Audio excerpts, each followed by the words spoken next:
Yes, yes, yes. Mr. Raphael Dawkins with the Combat Radio. And you know what it is. You know how it goes down around these neck of the woods. Okay. And we are live. Okay, let me do some adjustments. How do you adjust this? Okay. Boom, boom, boom. Okay, so you are in tune to Boxing Talk with Rafi 197, where we'll be discussing all manner of thing. But primarily, we're talking about the weekend's action. That's A. B. We're talking about the news that emerged last night about Tyson Fury canceling his December date. OMG. And what else is there? The weekend's fights, the Tyson Fury situation. Oh, yeah, we're going to be looking into the reasons behind that. There is a lot of speculation about why Deontay Wilder made him do it. Deontay Wilder's taking him to court. Oh, sorry. Arbitration. Oh, sorry. It's the same as court. Get the... Okay, we're going to be looking at that. And also, we're going to be looking at, I think if we got enough time, we're going to be looking at the words of Eddie Hearn concerning Joshua's resume in comparison to Tyson Fury's resume. And that's an interesting one. That's a headliner in itself. So we got a bunch of headliners to get through. Okay, so first things first, let's get into the chat. It's the Philip Carl Roberts with the yes, yes, yes. Cal L up in the building. Salute. Salute. Salute. Okay. We got the James Jameson, who has been banned from Twitter. James, you're going to have to tell me. You're going to have to share with us why they banned you from Twitter. Bad boy. Bad boy. Oh, dear. What is this? Mickey Mouse has a Raphael. James Jameson says that he has a treasured and prized Mickey Mouse watch, which matches, and he's got the matching T-shirt and hat. So when he goes to Skegness on his holidays, he can paddle about in the comfort that he knows that he's got under the protection of the Mickey Mouse. Very sensible, James. Very, very sensible. The Disney logo was heavily inspired by Chateau de Dawkins. OMG. Can we look up the definition of time? Well, you know, I'm with what's his name? I'm with Sensei Steven Seagal on this one. He once said, I don't really deal with the concept of time. You know, I use time differently. Those were the words of Sensei Steven Seagal. And I have to go with the Sensei on that one. We got the Will up in the building. Who else? Warp drive activated. Locked in. Crank the engine. Like a World War I plane.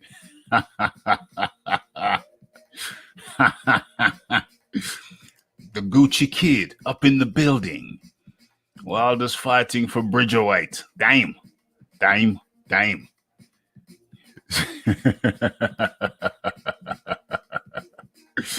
Okay. What else you got? Yeah, banned from Twitter. James Jameson, what's going on? People need to know. Inquiring minds need to know what's happening. Banned from Twitter for saying Luther should be shot. Not joking. Pretty fair, I'd say. Well, I mean, shot with what? I mean, you know, back in the day, we had spud guns. I'm sure if you get back to them and say, well, excuse me, you didn't ask me what kind of caliber we were talking about. I was merely talking about the spud gun caliber. Is that unfair? I don't think so. I don't see him. You don't see him. I've appealed the injustice. It is not over. Keep fighting. Fight the powers. Fight the power. Yeah, fighting the power. I'm talking about fighting the power. I'm fighting the power. I'm talking about fighting the power. Let me take a look at something because I don't know. My regular subscribers, they probably don't know, or they probably do know, or maybe some don't know. But ever since we talked about the troubles earlier on this year over there in, what was it, Minneapolis, USA. Ever since we talked about that over here, we had some animated discussion, but intelligent discussion over here. Ever since that, YouTube ain't been playing ball with Rafi. Since then, that must be about 4 months ago. They're still withholding my lives for 12 hours. And thus trying to put a negative impact on the Raphael Dawkins Combat Radio, trying to stem the growth. Matter of fact, trying to kill it, trying to kill the baby. So yeah, as soon as I get a subscriber, boom, they drop one off. As soon as I get another one, boom, they drop one off. Yeah, so the subscribers are going up, but then YouTube are knocking people off as well. I see the ups and downs. It's not people unsubscribing, it's YouTube unsubscribing people. That's why I always say, and I guess if for people who haven't been here in a while, they wouldn't know that they're unsubscribed. That's how they get away with it. I got no proof, but I've seen it done before, and I've heard others speaking of it, not so much in the boxing community, because really and truly, I only got involved with the boxing community when I got in, the YouTube boxing community when I started the channel, or when I was over at the TBV. But even when I was over at TBV, I wasn't really paying too much attention externally. It's only when I started this channel that I started to kind of look around. So, but I've heard people from other genres of channels, other genres of YouTube channels talk about the antics that they're up to. So I'm in my analytics every day. But the funny thing is that the measures they've taken is designed to kill off a channel. But, we're still surviving. We're still surviving, and surviving in strong winds and strong storms. And that can only make the tree trunk stronger. If you don't knock you down and pull out your roots, you become stronger. And I feel over here, Raphael Dawkins, the channel is becoming stronger in the gale force winds, artificially stimulated by the jackboot brigade. But Raphael Dawkins Combat Radio is still here and getting stronger in the storm. So how long can the storm last? Can it last forever? Surely not. And when it abates, yeah, Google that. When it abates, I think you're going to find that the tree may not be the tallest tree, but it is stout with a solid root.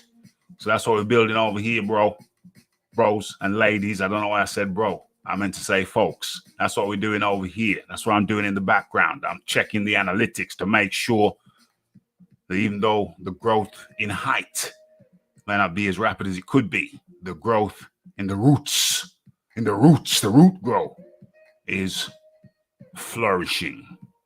It's flourishing. Okay, so we're moving on. What did I want to do? I came over here for a reason. Okay. Oh, yeah. And that's the thing as well. With the monetization, even though they just pay you a penny on the pound, what they're doing with that 12-hour thing, it means that you can't really monetize, even though I'm monetized.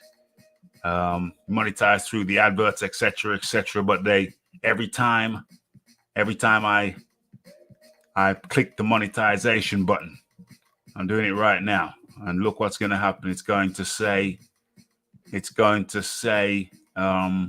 going to say? Well, I'll tell you when it comes up. It checks for about 30 seconds, scrolls along for 30 seconds, checking all the stuff they wrote about the channel. Oh, this guy, he must be a subversive. We must watch him. He tells the truth far too often for our liking. But strangely enough, yesterday or the day before, when I went live the day before yesterday, what was that? Saturday, What happened? Yeah, the live went through straight away. There was no 12-hour withholding. So I found that rather interesting, but I'm not going to take that. I'm not going to take that as a sign that we're out of the woods. Could have just been a mistake on their part. So, but it was interesting. Went through straight away. No 12-hour wait, no 12-hour delay. So, the link is in the chat. Let me see what's going on here. Monetization. It says monetization's on. What normally happens is it says, we have restricted this video. We have restricted this video. Then I have to appeal the restriction. Talking about appeals. I have to appeal the restriction. And then, what is it? How long does it normally take? Around 24 hours? It takes 24 hours to 48 hours. Yeah, it takes on average 48 hours for them to get back and say, yes, we have reviewed your video and it falls within our guidelines.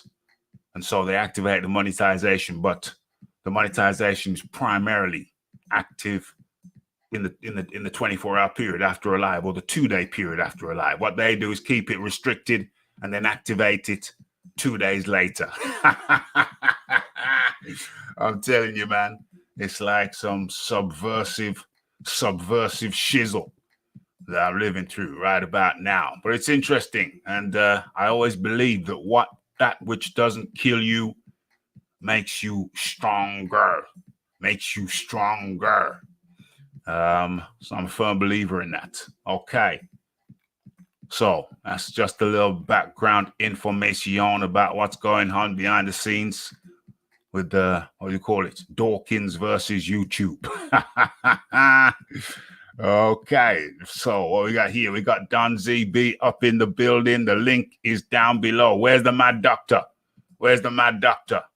Mad Doctor. Well, let me just quote the Mad Doctor. Let me just quote him.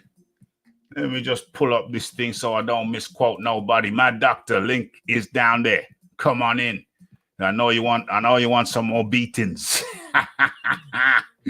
Okay, so the Mad Doctor, what did he write? He wrote,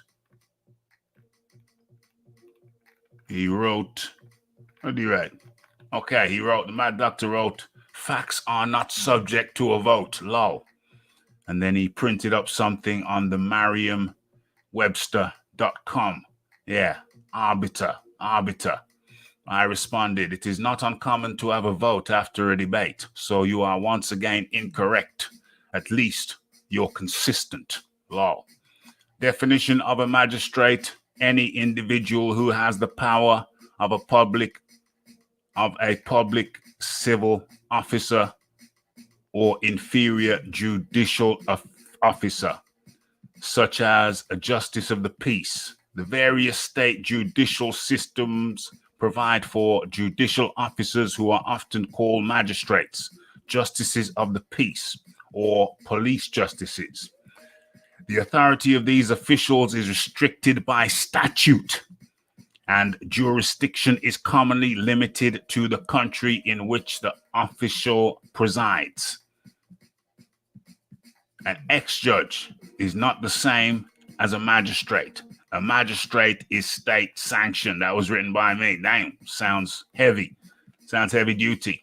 And the Mad Doctor came back at me and said, definition of arbiter, a person with power to decide a dispute. Judge. Okay? Not a judge. Judge. Okay. And he went on to write, Fury and Wilder are in arbitration, aren't they? Question mark. Arbitration is overseen by an arbiter. Correct. Well, Merriam-Webster's dictionary defines an arbiter as a judge. As a judge. Okay, so hold on. Hold your horses. That was your mistake, my friend. He goes on to say, facts are not subject to your opinion, sir. Let's deal with the facts as they are. Okay, that was the Mad Doctor. And then Rafi came back as he does. Tut. Your own sources say a person with power to decide a dispute. J-U-D-G-E. Judge, not a judge. There is no A before the judge. That means judge, sit in judgment. Sit in judgment. So an arbiter sits in judgment. So let's get this straight. I went on to say, anyone empowered to decide a dispute sits in judgment. I repeat, anyone empowered to decide a dispute sits in judgment. That does not make that person a judge. Case dismissed. If I, doctor, reeled, and came back with your opinions do not constitute facts. My response was, and it doesn't say that person is a judge. Case dismissed.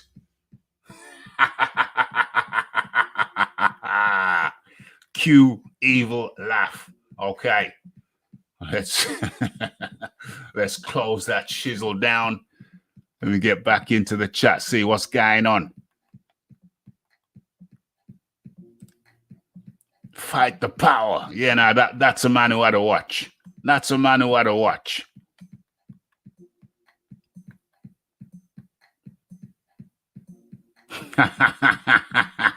Yeah, we get into it.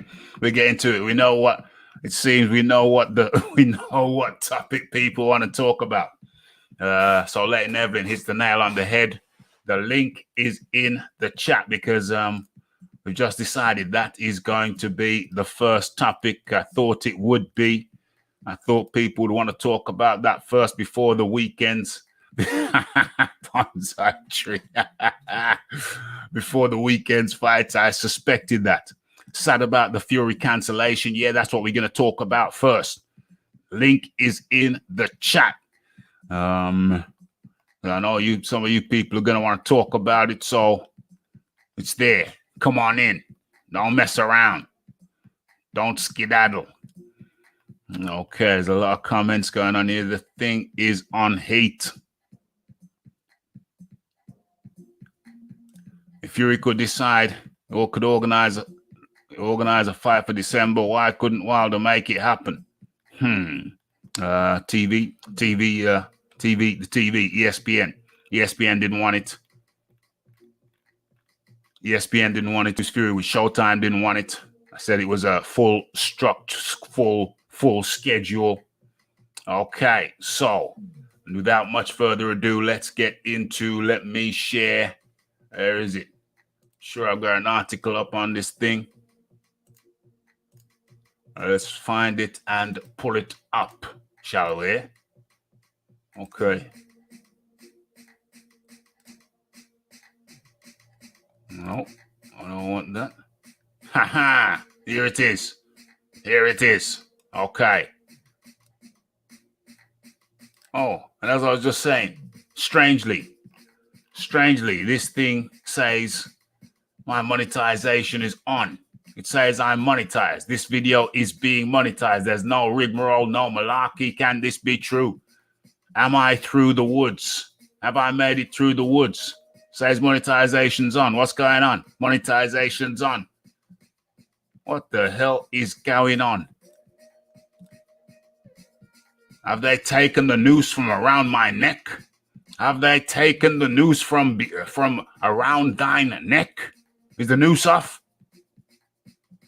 Have they removed the noose?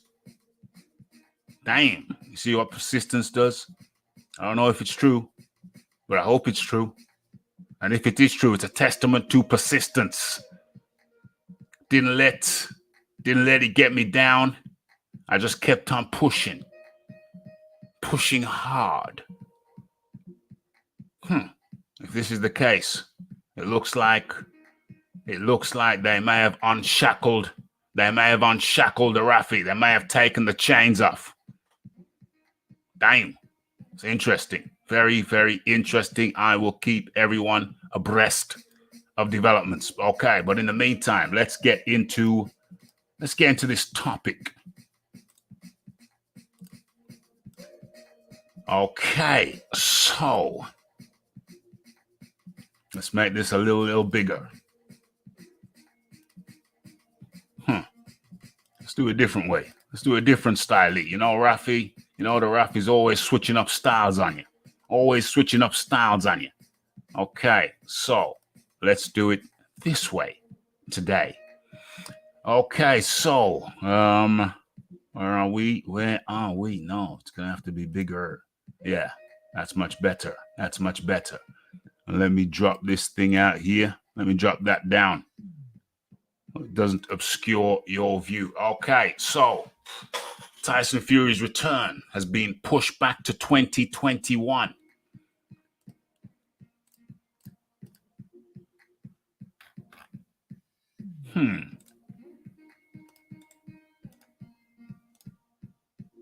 Okay, so Tyson Fury's return has been pushed back to 2021.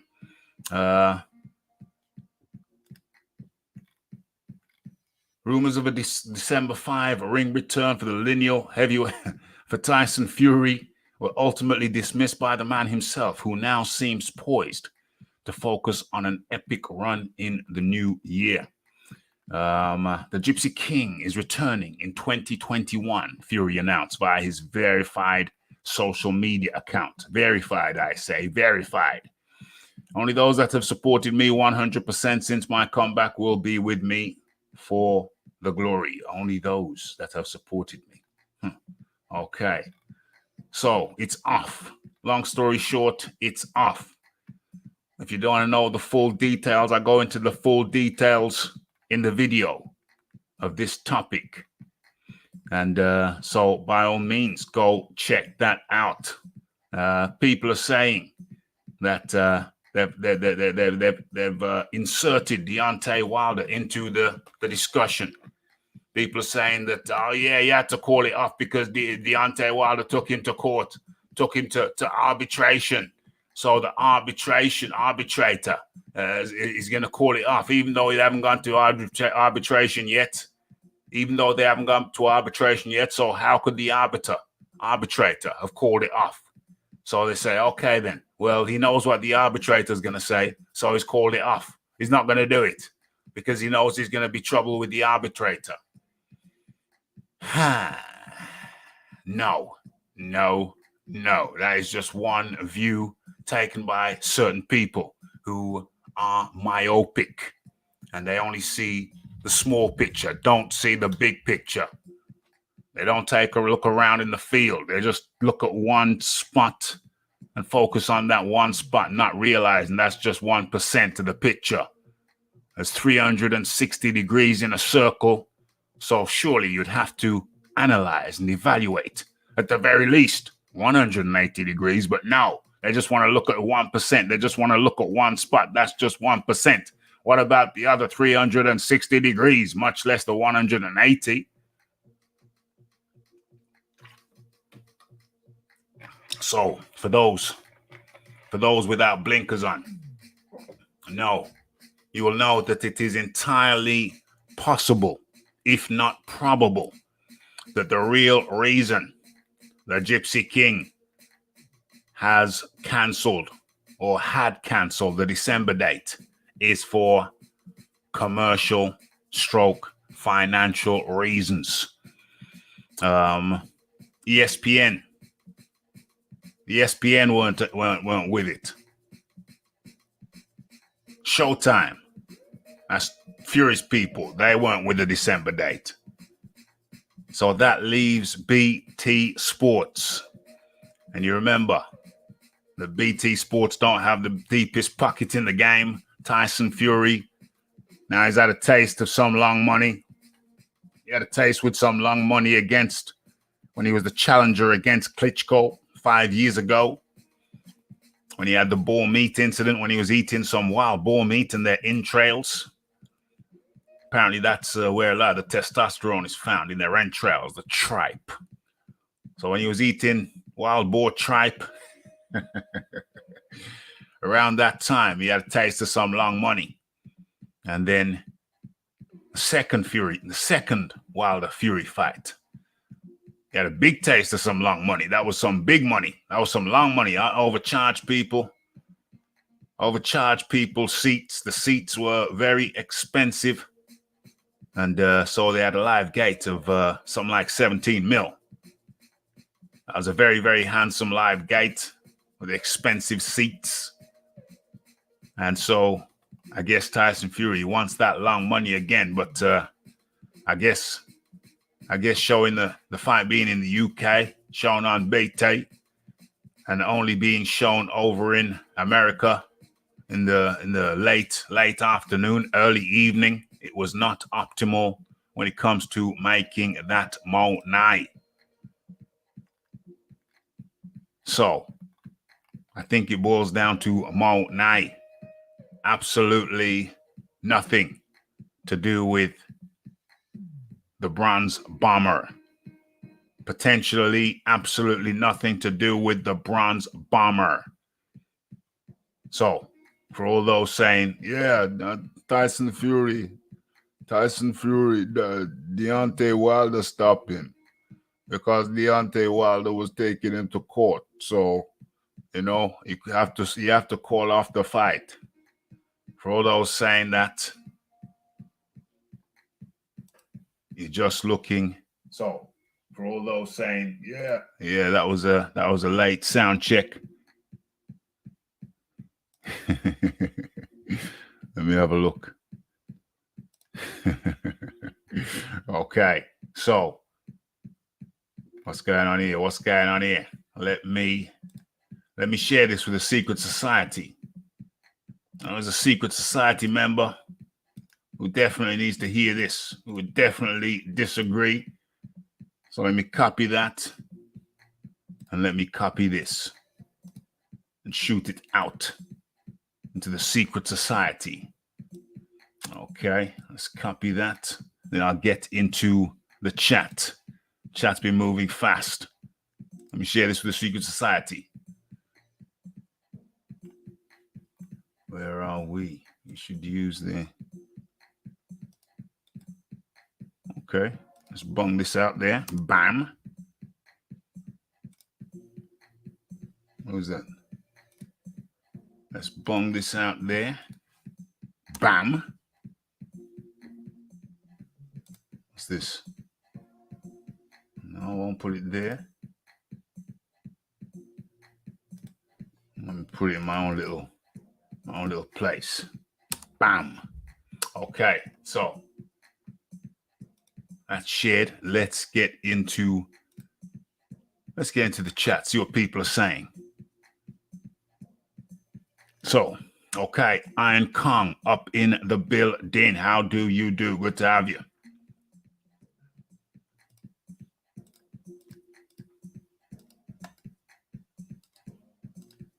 Okay, so is the money gonna be there for the Caballero fight next year? Just how much he thinks a Fury fight versus Ajit fight is gonna do? Just how much does he think a Fury versus Ajit Caballero fight is going to do? Will the money be next year? Will the money be there next year? Will the money be there next year? Well, if there's crowds, yes. The money will be there. Casting for fish. Okay, yeah, I get you. I don't know how many people do get you, but I get it. I'm fishing. Yeah, so long and short of it, Iron Kong is if there's a crowd, the money will be there. If there's not a crowd, less so. 80 million 5-fight deal. Well, they put out some big numbers. Frank, what was his name? Bob Arum, when they came out with that number, he was in an interview. He said, I don't know where they got that number from. So they put out a big number. Is the number as big as they put out? Probably not. But yeah, I mean, when you looked, I've done the videos on his fights with Tom Schwartz. And I did a video on his fight with Otto Wallin. There were barely any people who went to those fights. I think the Tom Schwartz fight, about 5,000? I think there about 5,000 people went for that fight. And I think the Otto Wallin fight, I think that was even worse. Most of the tickets in both of those fights were comped, free tickets. So barely anybody was going to his fights over there in the USA that weren't with Wilder. So, yeah. So those figures they put out about the deal, highly inflated. 16 million a fight. Is that what it works out at? I don't think he was getting no 16 million a fight. His fights weren't generating that. The Otto Wallin fight wasn't generating that. The Tom Schwartz fight wasn't generating that. So highly improbable. Highly improbable. Bob Arum is not known for giving you money out of his own pockets. Leighton Evelyn says, Furious cost ESPN a fortune. They are in the red with him. And he got 2 fights left, and they want to get some money back. They want to get some payback. And in comes the man like Iron Kong. Iron Kong, how do you do today? Hey, Rafi, how you doing, man? All good? I'm good, man. I'm good. It's kind of crazy because, I'm not at work now because of the COVID lockdown. So I think... Wait, y'all locked down again? Yeah, still the lockdown. Well, they put the new lockdown in about 10 days ago. About 10 days ago. Yeah. It's 1 month lockdown. Oh, 1 month lockdown. Yeah. So I'm off work for a month. And the mad thing is that I'm just as busy off work as I am on work. It's crazy because I find things to do. You know what I'm saying? Hey, might as well find things to do, bro. Because if you're bored, that's worse. That's worse, of course. It's far worse. But I'm just happy that I'm as busy as I was when I was at work because I find things to do. I'm doing some DIY projects now. I'm decluttering the house and I'm putting things on eBay, getting things that I haven't used for years. Everything's going on eBay. I'm just boom. So I want to empty out the place of things I don't use anymore, things I haven't used for years, things I don't need. So busy as ever, plus the DIY projects. But that's good. I'm happy about it. Get things done. Take opportunity, take the time. Since I got the time taking, I'm using that time wisely. So, Iron Kong, Tyson Fury, the December date has been cancelled as verified by his official Twitter and Frank Warren's official Twitter and who else? MTK Global. They've all confirmed that the December date is off. What say you? Man, nobody want no more Tyson Fury bum fights, man. Tyson Fury got to stop fighting these scrubs. As usual, Anthony Joshua, the king of the heavyweight division, is fighting the best competition. All right? Yes. Tyson Fury is fighting the European champion after Kubrat Pulev. Okay? Or well, he's supposed to be. People got to stop supporting Tyson Fury in these scrub fights. England should not support. This is the best fight he could bring to England. After coming back, he had his 2 big fights in America, and this is his big fight back in England, in the UK. He had 3 scrub fights in the UK. He had Sefa Safari, Pianetta, and this dude. You know what I'm saying? Tyson Fury ain't got no shame, man. Might as well just fight Deontay Wilder. That's all. That's it for me. Yeah, might as well just fight Deontay Wilder. But some people say Deontay Wilder's a bum. So it's better than Caballero, though. Better than Caballero, definitely. We know that. And in comes the Leighton Evelyn. Leighton Evelyn, how do you do? Leighton Evelyn's he's there. What's going on, Raf? You know what I mean? I'm good, mate. I'm good. Well, I think this pay-per-view for Fury has backfired because what he's done is he's seen Dillian White and all these boys making money on pay-per-view, and Dillian White had about 300,000 views. But I think that's on Sky Sports, it's a bigger platform. And on BT, he won't even do 150,000 views, mate. And he knows Frank can't pay him. Joshua's getting paid 6 million doing this. Fury guaranteed $1 million. And he's actually said, nah, can't do it, mate. You know what I mean? Why won't he take the million? That's his market value. If his market value is $1 million, why don't he take his market value, which is $1 million? Because if he took his market value, the fans would rip him. Because how can he be the best, highest paid sportsman around and the best around when Joshua made 6 million with no crowds? Do you know what I mean? OMG. So it looks like vanity. The man, is this a case of vanity? Tyson Fury, he could fight, but he doesn't like the market value. He doesn't like his market value. Yeah, that's what it is. He's all about that. That's what he's all about all the time, isn't he? You know what I mean? That's what I reckon it is. Yeah, that's a good point. That's a very, very good point. The fight's there. Tyson Fury could do it, but he doesn't like the market value. ESPN are in the red. Well, I don't think they're paying him what it's been alleged they're paying him. It's a fight. What it was, Raf, he done a 80 million deal with ESPN for a 5-fight deal. And like thing worked out, they've had to pay him 16 million each fight, yeah? But he's not made the money back. They got in the red. They lost out on the Wilder fight. So ESPN, I'd say, in 60 million in the red. So that's why they're going to try and skip off this Deontay and go to Joshua to try and get some money back. Yeah, well, I don't believe they were paying him. I don't believe they were paying him as highly as was advertised. But we do know. Not that much, not that much. But that's what it's saying. If you work it out what they're saying, it's going to be 16 mil per fight. And there's no way that would make them in the red 60 million, 70 mil. So I mean, Yeah. I don't believe that. I think they're in the business of making money. I don't think they're in the business of losing money. I think they might have lost some money, but I don't think they were paying him as much as was speculated. I don't know who plucked the figure, the original figure, the 100 million, the 80 million out of the air. But it all comes down to market value. What is your value in the market? What will the market pay to see your produce, that which you produce? What will they pay? Are they paying him 80 mil, 16 mil a fight? Was that the deal? I doubt it. Why don't Tyson Fury test? Sorry, go ahead. Go on. No, I'm saying, like, why don't Tyson Fury test his market value in the UK, since he's the biggest and best fighter in the world and all that, the most popular, this and that, right? Is it the same? Is it the same in the UK where you get back end money for like the pay-per-views you sell or whatever? You get like a percentage. So then, if that's the case, he should start worrying about money on the front end and go and try and get money in the back end. Since he's so popular, go up head up against Anthony Joshua. See what happens in December. See if you outside Anthony Joshua. Go ahead. He done pay-per-views. He done pay-per-views in the UK against Schwartz and that, and they flopped. They were that bad, they wouldn't even show you the numbers. You know what I mean? Those were UK pay-per-views?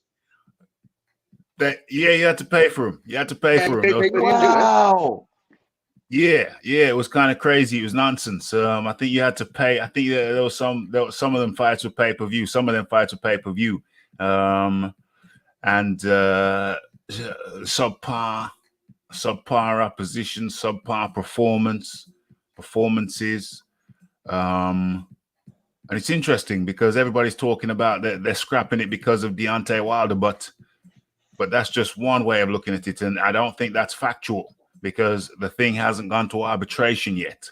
So there's been no recommendations. There's no stipulations. Tyson Fury is free to fight as he sees fit, if indeed the contract has expired, and all indications are that the contract has expired. So Tyson Fury is free to fight. People are saying that the fight's been called up because of something to do with the arbitration. Deontay Wilder taking the case to arbitration, but no, it hasn't gone to arbitration. It seems more probable that, like I said immediately yesterday when I saw the thing on Twitter, I said immediately, commercial concerns or concerns of lack of commerciality. Is it the commercial 100% commercial, Raf? You got to think Sky is 10 times more popular than BT in this country. So BT numbers are nowhere near. They can't even match Sky. And even in this pandemic, the numbers have been down. Dillian White was making just under 300,000. So if that's on Sky, on BT, you'd be lucky to hit 100K, mate. I'm telling you. Yeah, exactly. So I think that people need to forget about, where did I just see it there? There it is. People need to forget about Wilder. I don't think Wilder is in this equation. Nothing to do with Wilder. It's down to my speculation is, according to my calculations, it's down to commercial concerns, or lack thereof, to be more precise. It just ain't gonna be commercially appealing to Tyson Fury.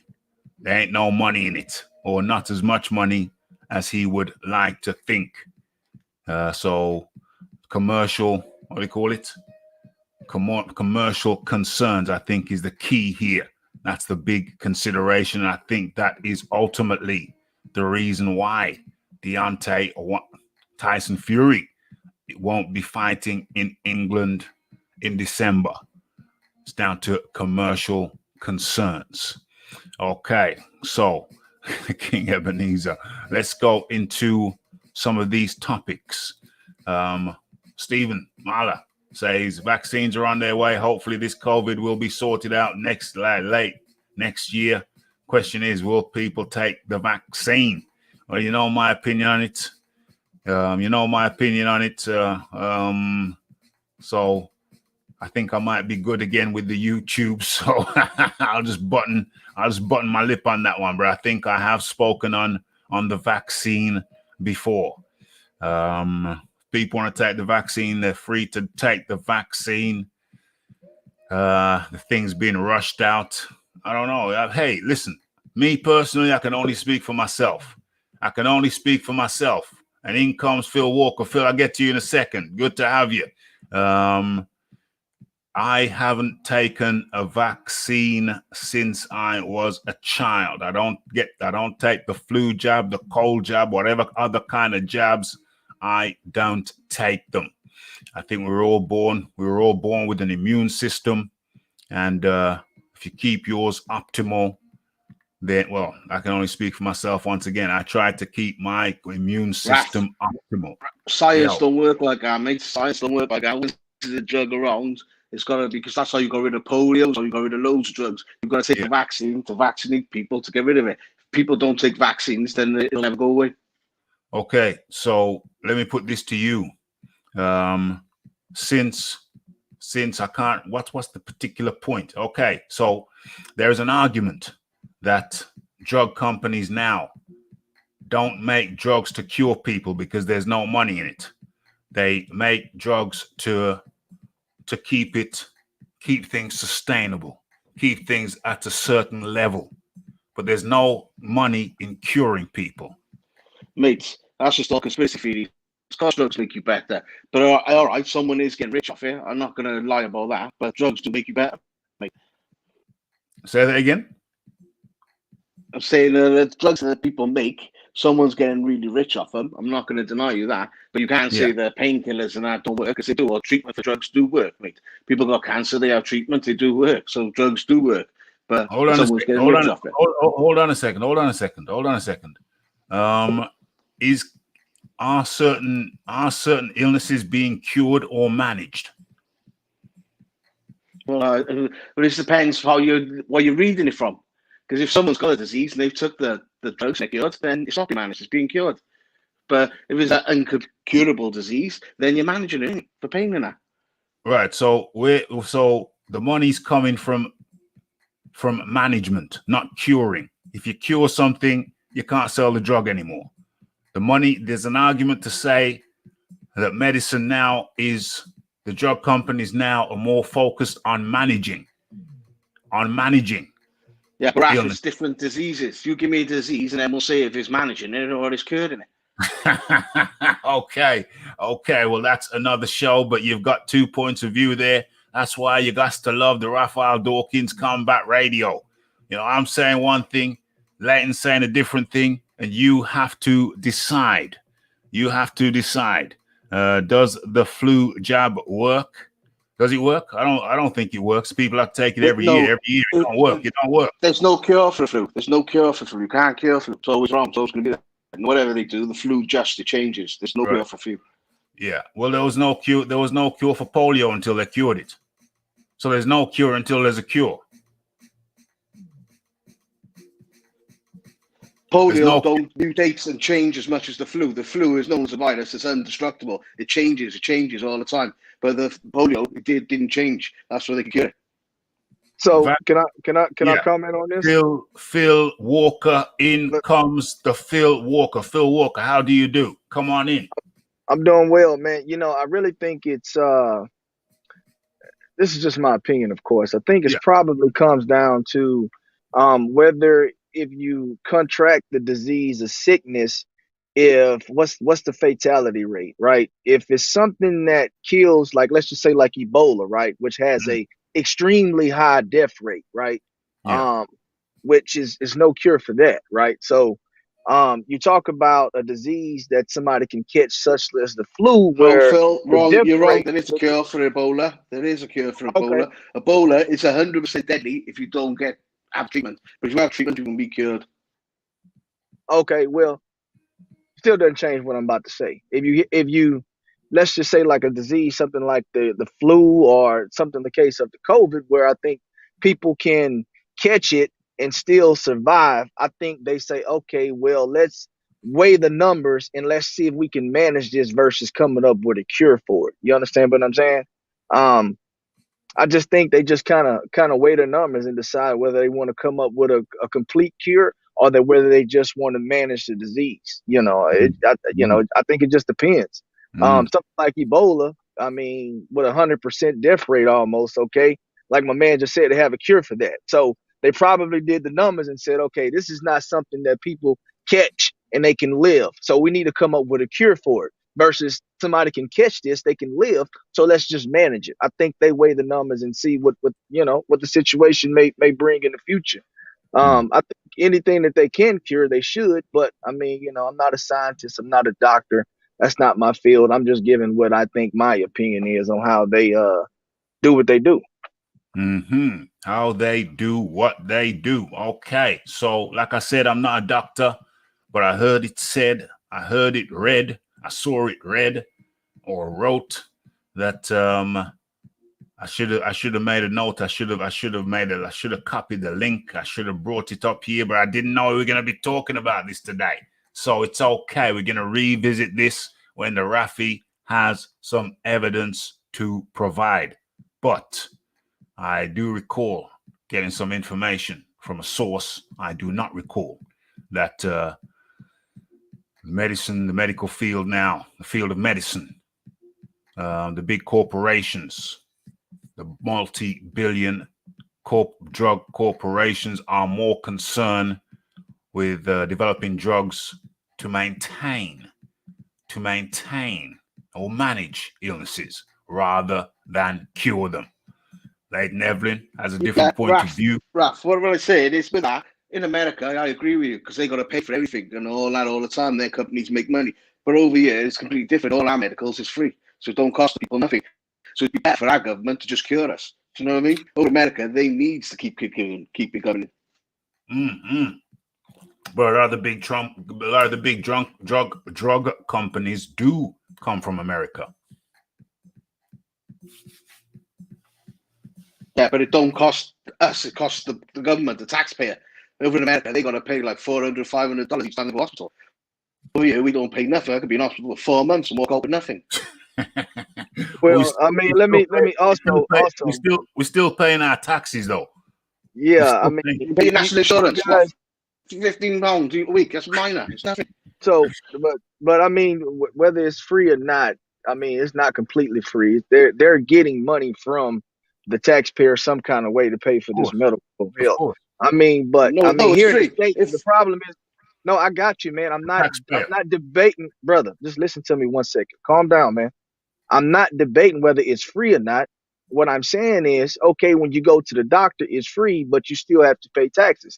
I can guarantee you a portion of that tax goes to medical health throughout your entire country, wherever you may be from. Yes. But that's not the problem within the United States. The problem within the United States is the fact that the same medicine that you guys are probably getting that's been distributed throughout the entire world, here in the States, they get to charge a premium for the medicine. Okay.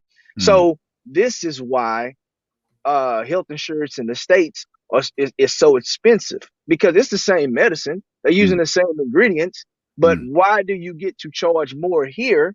Okay, but I can go up to Canada and it's much cheaper. Yeah. The same exact medicine. So that's the problem here. Phil, they do exactly the same with us.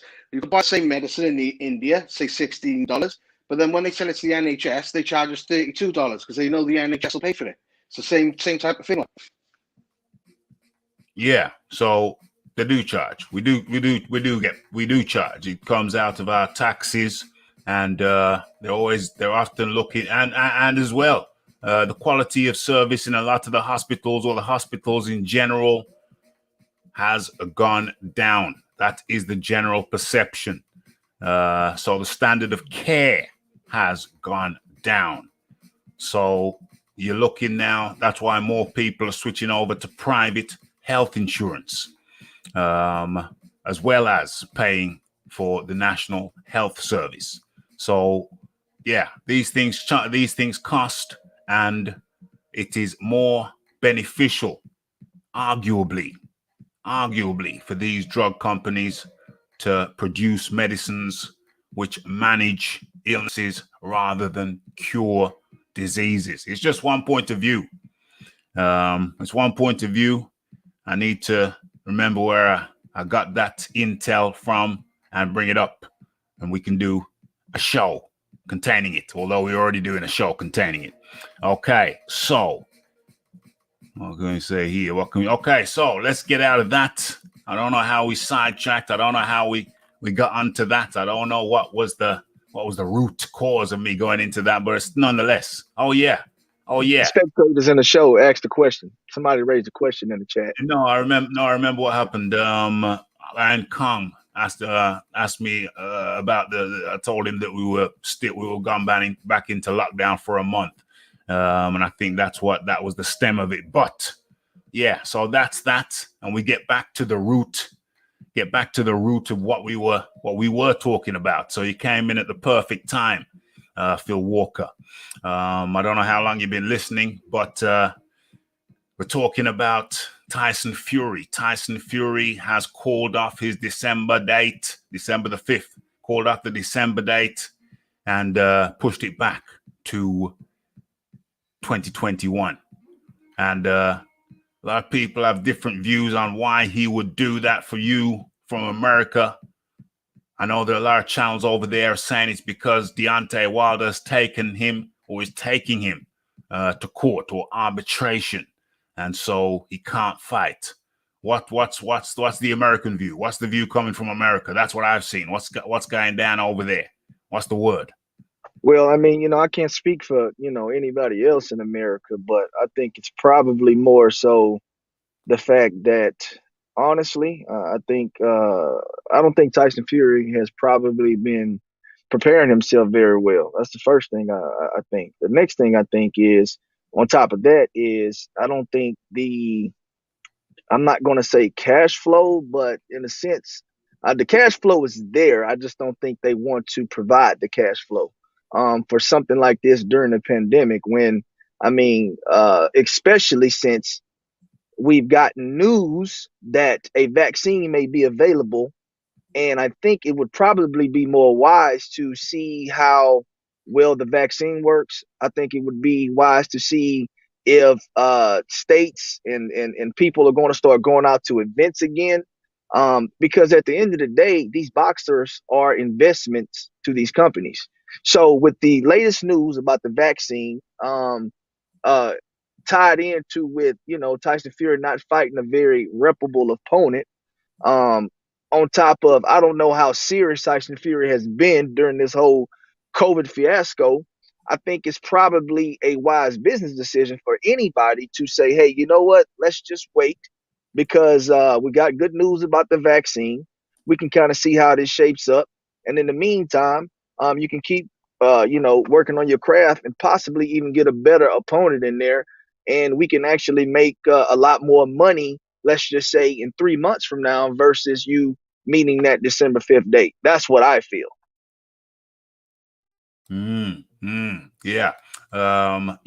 So you're saying your view is that it comes down to commercial considerations. Is that correct? Well, I mean, not necessarily just commercial considerations, but at the end of the day, again, um, I just think it's just a wise business move to see how things evolved, considering that you can make a much larger profit down the line, a better opponent down the line. I mean, everything down the line is looking extremely better than it is for the December date, but December 5th date.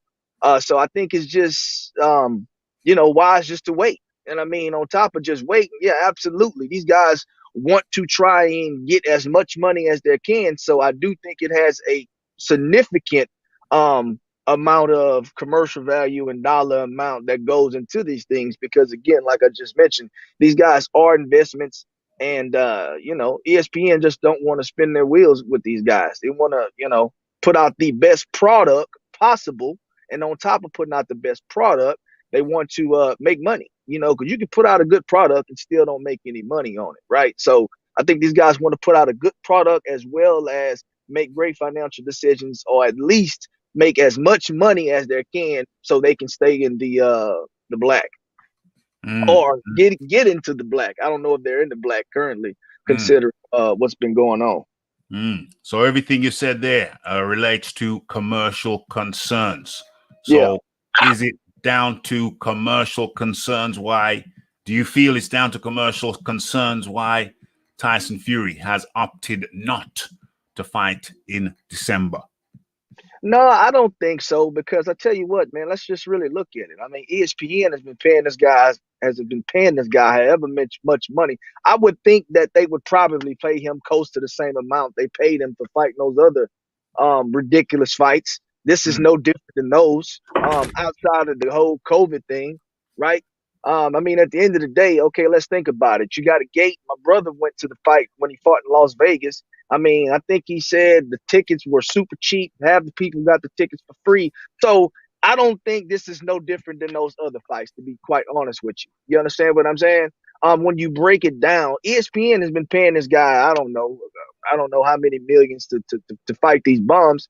I mean, at the end of the day, ESPN will pay it if they feel like it. I just think right here and now, I think it's just wise for them to try and maximize their profits dealing with Tyson Fury, because for one, you don't know when he's going to go off the rails. Two, if he is stabilized, he can be a good investment depending on who he fights. And three, it's just the simple fact that right now, during the COVID, the 5th date, this whole fiasco with Deontay Wilder, which kind of happened at a really good time. ESPN probably happy Deontay Wilder is trying to do everything he can to get this fight, because it's an easy cop out to say, you know what, let's just push this thing back. Not necessarily saying that Deontay Wilder has anything to do with it, but I mean, it kind of fell in the right scenario to say, hey, you know what, let's just push this thing back, because we need to maximize our profits dealing with Tyson Fury. And just what's going on during the COVID. So I think the whole idea is to really wait and see how everything shapes up going into the new year. Okay, so it's a wait and see move. Phil thinks it's a wait and see move, whereas I think it's down to the commerciality of it, or lack thereof. I think Tyson Fury just looked at the numbers and said, no, this ain't enough. I need some more. And so I think they're pushing it back pretty much purely down to commercial reasons. I think Leighton Evelyn said something similar. I think Iron Kong said something similar. Iron Kong, have you rethought your position on the matter? No. I think Tyson Fury need to test his commercial power, drawing power, as he says he's the best this and the most popular this, against Anthony Joshua in December. He's fighting Joshua fighting Kubrat Pulev, Tyson Fury fighting Ajit Kabahel. And if Tyson Fury thinks he's the biggest draw in the world and all that, he should put that fight on and see who draws the most pay-per-views. That's it. And I don't want Tyson Fury fighting another scrub. That's all right though. That's a start. Yeah. Hey, can I commercial. comment on that? Can I comment on that? Yeah. So I will see. All right, it's two different stages too when you talk about popularity and commercial value, right? Now the commercial value is, can Tyson Fury put people in the seats? Okay, the commercial value is not equivalent to his popularity. I do think Tyson Fury is extremely popular because he's such an illuminated character. Um, but that doesn't always necessarily equate to putting people in the seats. You understand what I'm saying? So, if he makes his claim that he's the most popular, okay, that's fine. You can be the most popular. But can you put the most butts in the seats? And I don't think right now at this given time, Tyson Fury's not that guy to put the butts in the seats. But if I will challenge anybody to think whether he is popular or not, whether people know who he is. You understand what I'm saying? So I think it's two different levels.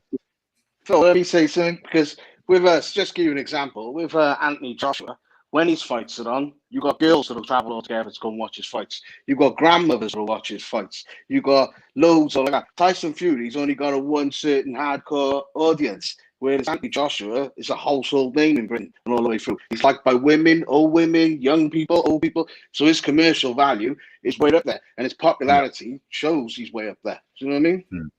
No, and again, I'm not disagreeing with nothing that you just said. I mean, you almost echoed my sentiment exactly. What I'm saying is this right here. You're bringing in Anthony Joshua to the equation, talking about people who watch Anthony Joshua fights. That's not what I'm saying. I mean, Anthony Joshua was the super popular fighter, okay, as well as he is probably the most viewed fighter as well. You understand what I'm saying? So again, there's two different levels to it. Again, like I said, popularity doesn't always mean that you are the guy that's going to put butts in the seats. I do think Tyson Fury is popular, but he's just not the guy that's going to put the butts in the seats. And I think that has largely part to do with the opponents that he's been fighting, also with his lack of discipline and people not being able to fan base are convinced that he will. Well, I mean, his fan base is his fan base. I mean, I don't think his hardcore fan base has nothing to do with his popularity, right? I know people who don't even watch boxing. They know who Tyson Fury is, right? But they're not boxing fans. They just know him from, let's just say they watch wrestling. They know him from just doing silly things on YouTube. You understand what I'm saying? So I mean, he's just an illuminated character. Yeah. Yeah, I do think Joshua is probably by far the most. I mean, I'd even challenge somebody, to when you talk about putting butts in the seats, I'd even put Dillian White in front of Tyson Fury. You understand what I'm saying? He's just not the guy to put the butts in the seats. And I mean, here in the States, I know several people who can, contest to that fact exactly, considering his fights that he had, and didn't very many people go. It's just a fact, man. It's the network he's on over here. It's nowhere near as big as Sky. And when he is on ESPN over there, they charge us pay-per-view, but it's 5 a.m. So those numbers, they ain't going to do no good. I think ultimately that's what it boils down to. It's the commercial aspects of the fight. I find it. Sorry, Abby. No, I'm just saying. I find it the height of arrogance that Tyson Fury put the Tom Schwartz fight and the Otto Wallin fights on pay-per-view 5 a.m. in England. Like, for real? Like, I when y'all told me them fights was pay-per-view, I couldn't believe it. 100%, mates. I just went straight to sleep. Trust me. Forget it. Well, put it this way. They never, to my knowledge, they never released the figures for those fights. And I think there was a very good reason why they didn't release the figures for those. BT has not released no figures for Fury. None at all. They haven't released no figures. They wouldn't even release. No, they didn't release the Fury and Wilder one. No figures for Fury. No figures for Fury. And I think there's a damn good reason why. I think we all know why. We all know why Fury's figures are not released.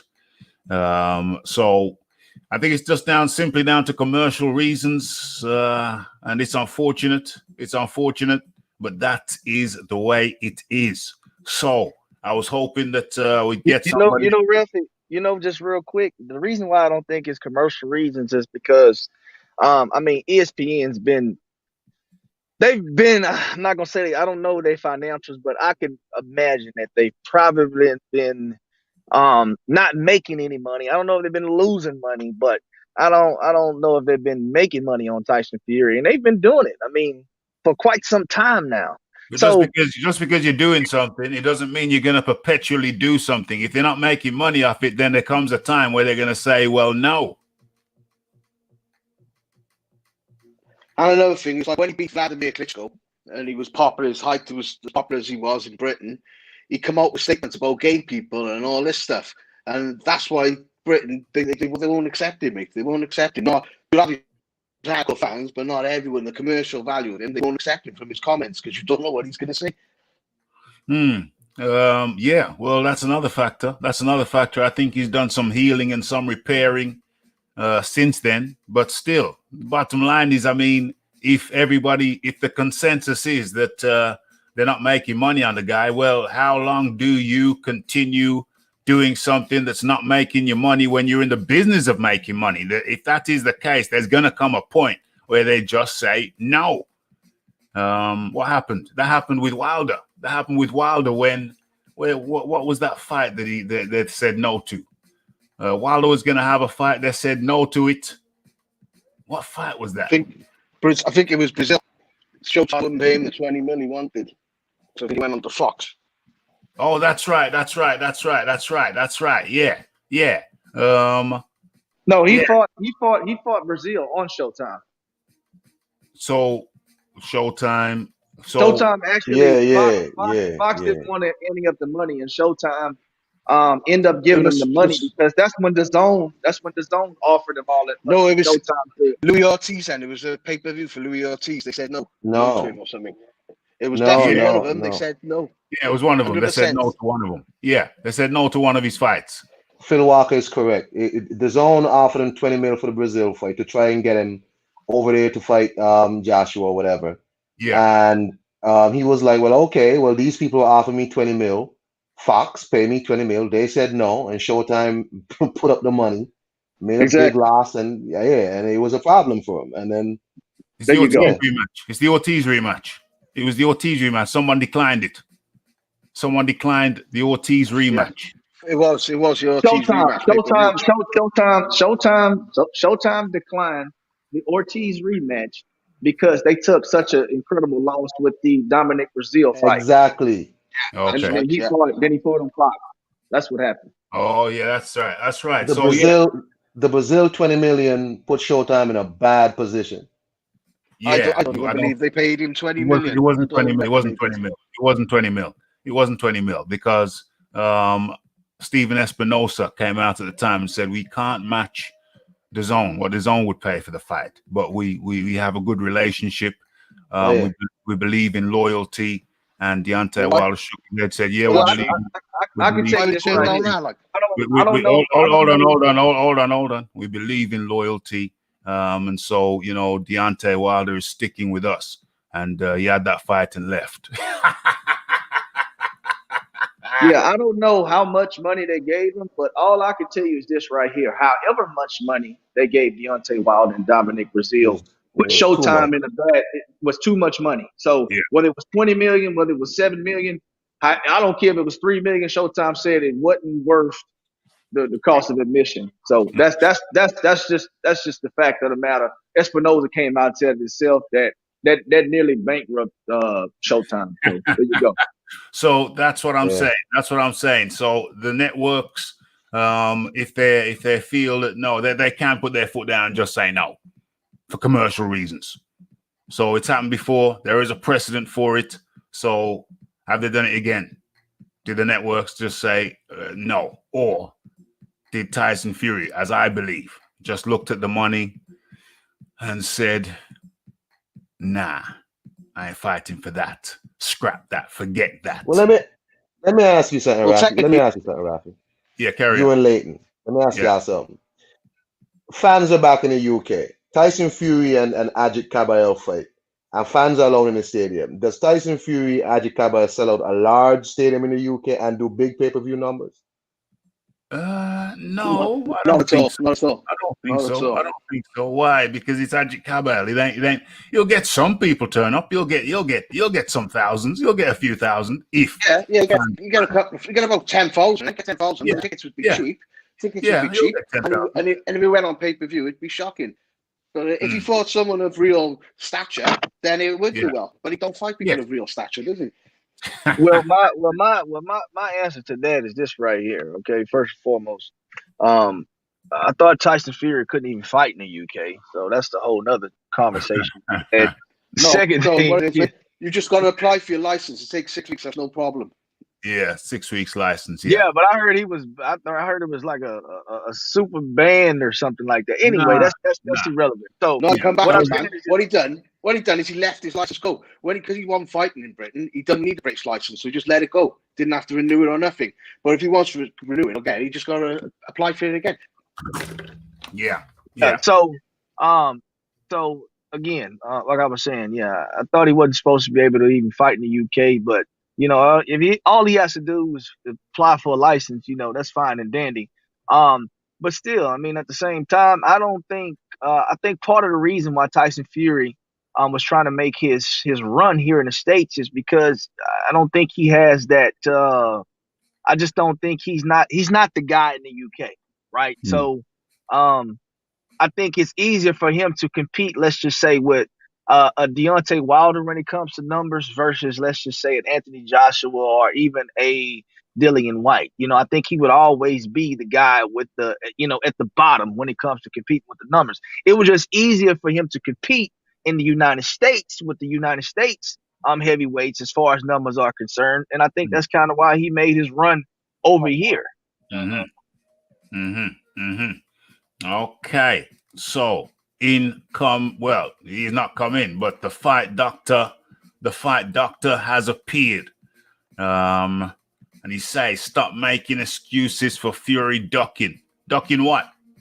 If you're talking about Deontay Wilder, why would a man who battered Deontay Wilder from pillar to post for 7 rounds non-stop put a hail of pillow fists all over his face until the ref waved it off? He was gonna wave it off anyway. I don't even know if you saw the towel. It was a hail of pillow fists. A hail of pillow fists on Deontay Wilder's cranium. Honestly, though, Rafi, let's be honest about this. Yeah. Tyson Fury's best option right now, as far as having a fight that people will even actually pay attention to, would be Deontay Wilder.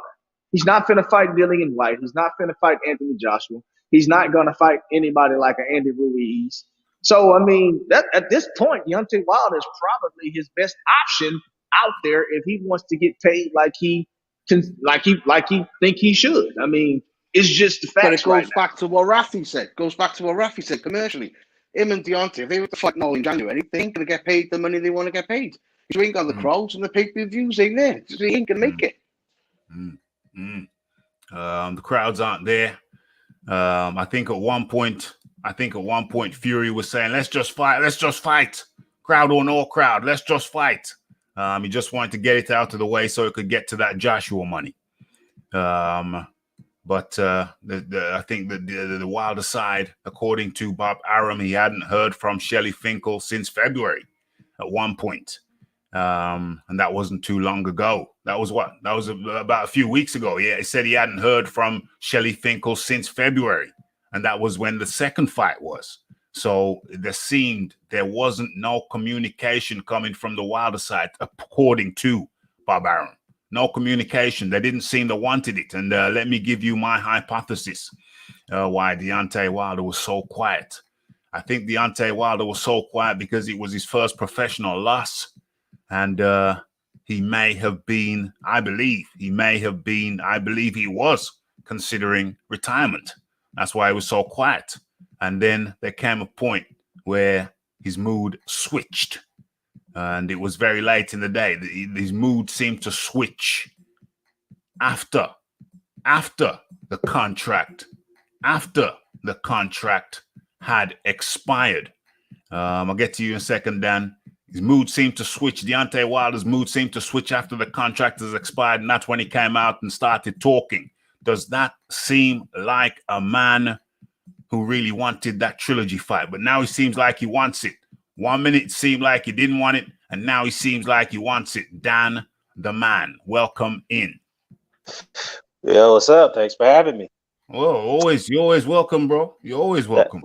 I appreciate that, bro. Appreciate that. But let me say something here, and I'll make this real quick. At the end of the day, I'm gonna, there's three ways you can think about this whole thing. Three scenarios. Why? Dan, can you hear me? Dan, you're distorting a little bit. I think you need to take it down like about 10%. Yeah, I got you. Am I better now? Yeah. Yeah, I was walking, so that's why. Okay.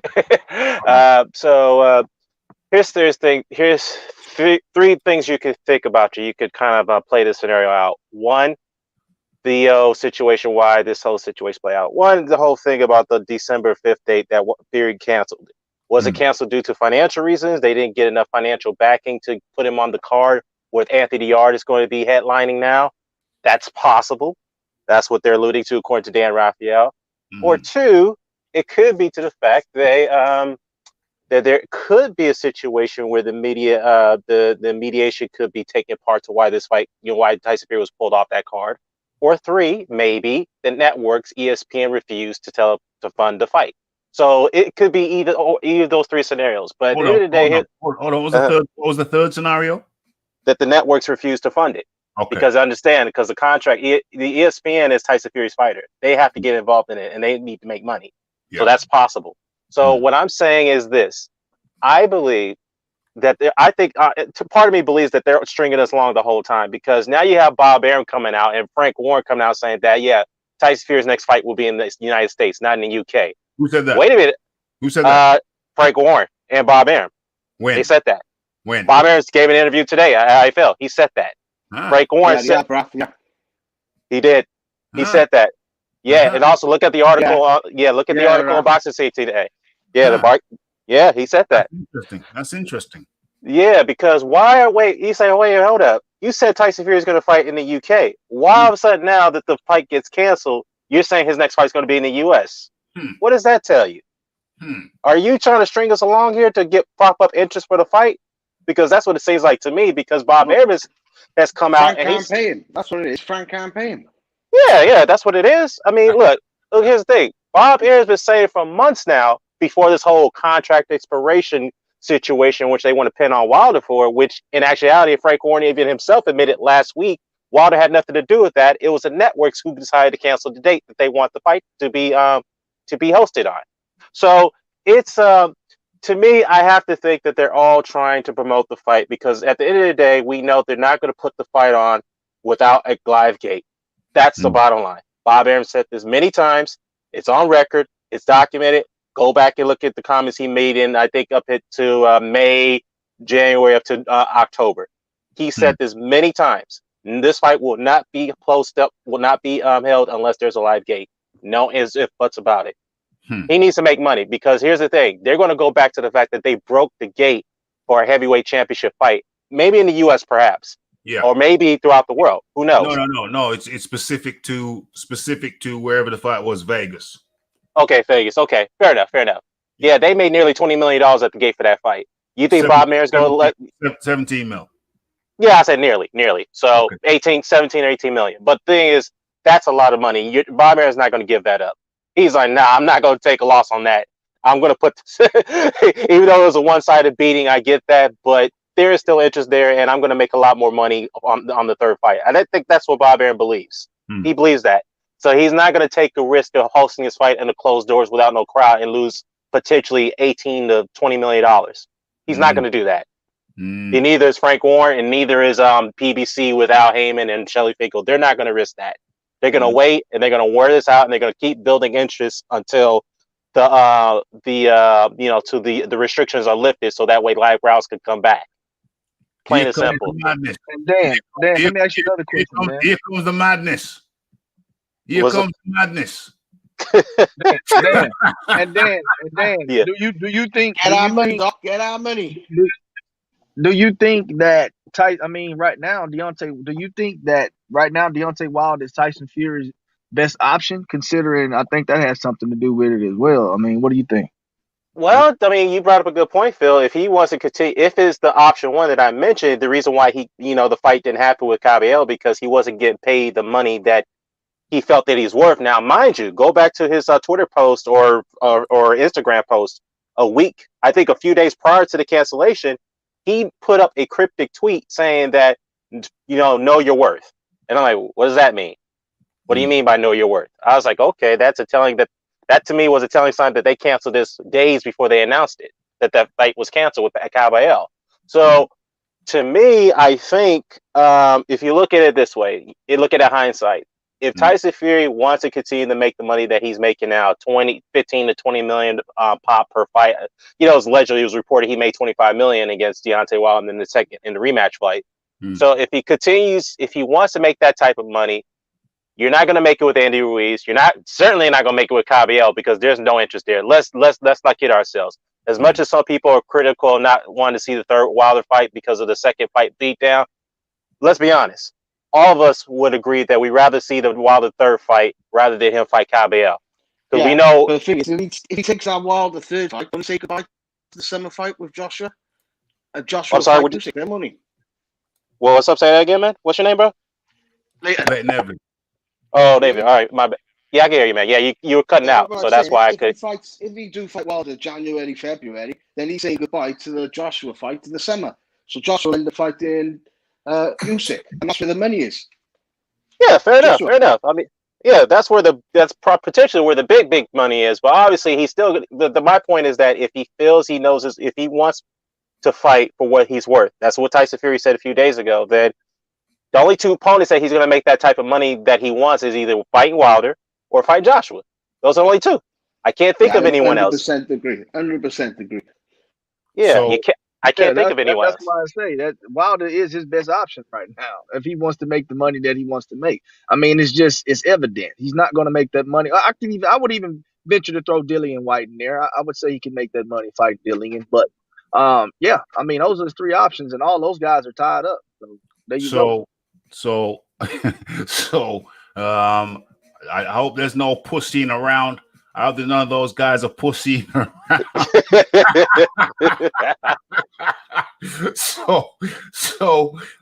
Yeah. To wrap up this before I go to the fight doctor. I have to say, I had already predicted that Tyson Fury would fight Deontay Wilder in early 2021, and he would fight Joshua, obviously, providing he beats him, he would fight Joshua in late 2021. So this Shiznix ain't no surprise to me. Oh damn, I'm gonna lose a bet. I got a 10-pound bet with Scott. OMG. So I hope if Fury fights Deontay Wilder next, then I'm down 10 pounds. So I need him to fight someone else before he fights Deontay Wilder, but it's looking increasingly like Deontay Wilder will be Tyson Fury's next fight. And let's get this straight. I thought that Fury was only going to fight someone else to teach Deontay Wilder a lesson, just to teach him who's got the upper hand.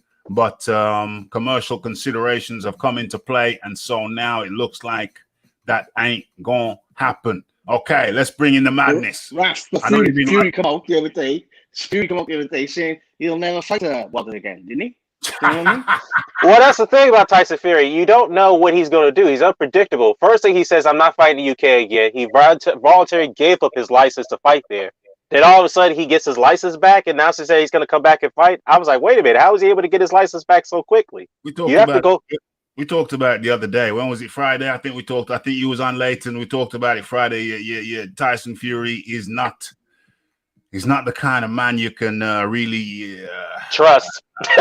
Trust. Let's put it that way. You can't trust him. His word. He's not a man who stands by his word. So it would appear, but I kept him waiting. Let's bring in the boom. Let's bring it, people. It's about to get mad up in here. Get your dictionaries out. We're gonna check We're gonna check what is the definition of facts. Google that. The fight doctor, come in. Uh-oh. Yeah, I don't think he's on. Yeah, Dang he's Dang it. yeah. I gave him the big build up and You want to go in, fight doctor? You could wait. You can't wait. I gave him the big build up, had the drum roll and everything, got the spotlight ready. And I don't know if it was too much. It's too much pressure for the fight doctor. But let me say something, Rafi. Yeah, can I say something real quickly though about the whole thing about you touch up with an interesting point about Theory trying to get the upper hand. I think this is what this is all about because this is exactly how he behaved during the whole Klitschko ordeal, the whole situation with that. We could all agree that he pretty much had that situation under control. He pretty much dictated everything, how the fight was going to go play out, how the negotiation is going to be played out. He dictated that whole thing, even though he was a B-side in the first fight. In the second fight, he definitely dictated that by pulling out and not giving Klitschko the rematch that he was obligated to. I think in this situation, he's trying to do the same thing with Wilder, but I don't know, man. It seems like he's not getting his way. Technically, the second fight, he didn't pull out. He was banned, mate. His substances come up, but he didn't tell the world that he was banned. So he was banned. So he quit boxing while he was banned, but he was banned. Yeah, 100%. You know what? We've been talking about this for long enough. I think we said everything that needs to be said right about now. There's other things that we need to discuss. Now, what's the situation with this Maloney guy versus Franco?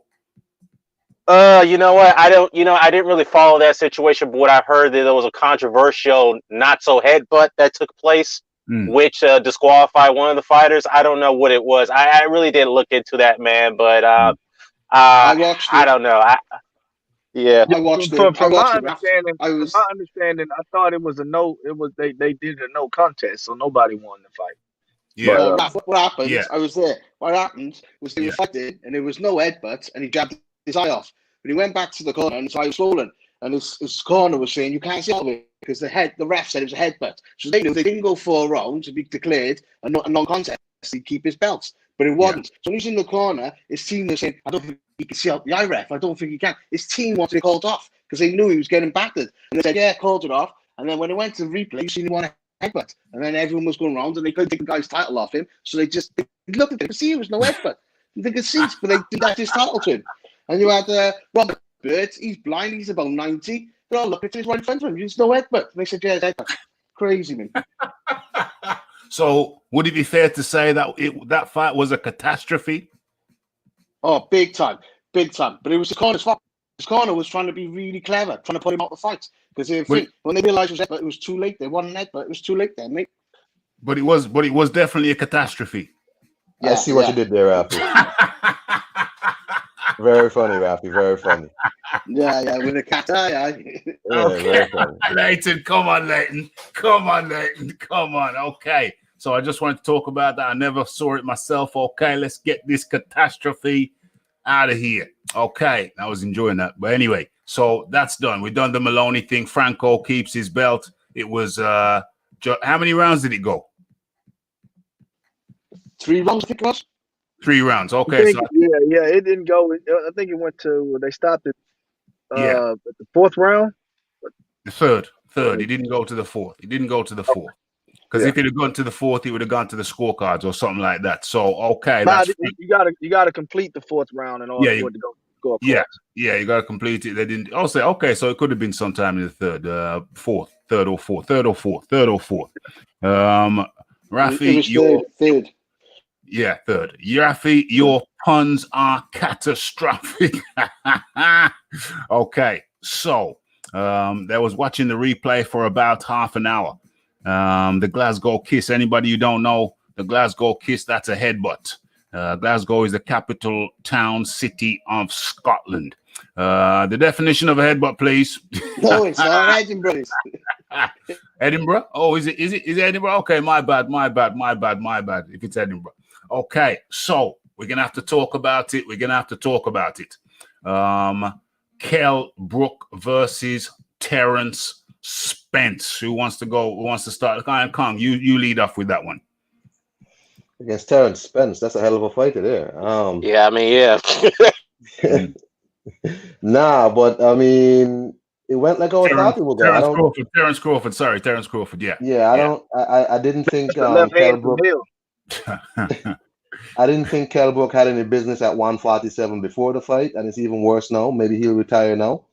You know, Kel Brooke seemed to just be in a different place with this whole fight. Like, he dumped his trainer Ingle, dumped Eddie Hearn.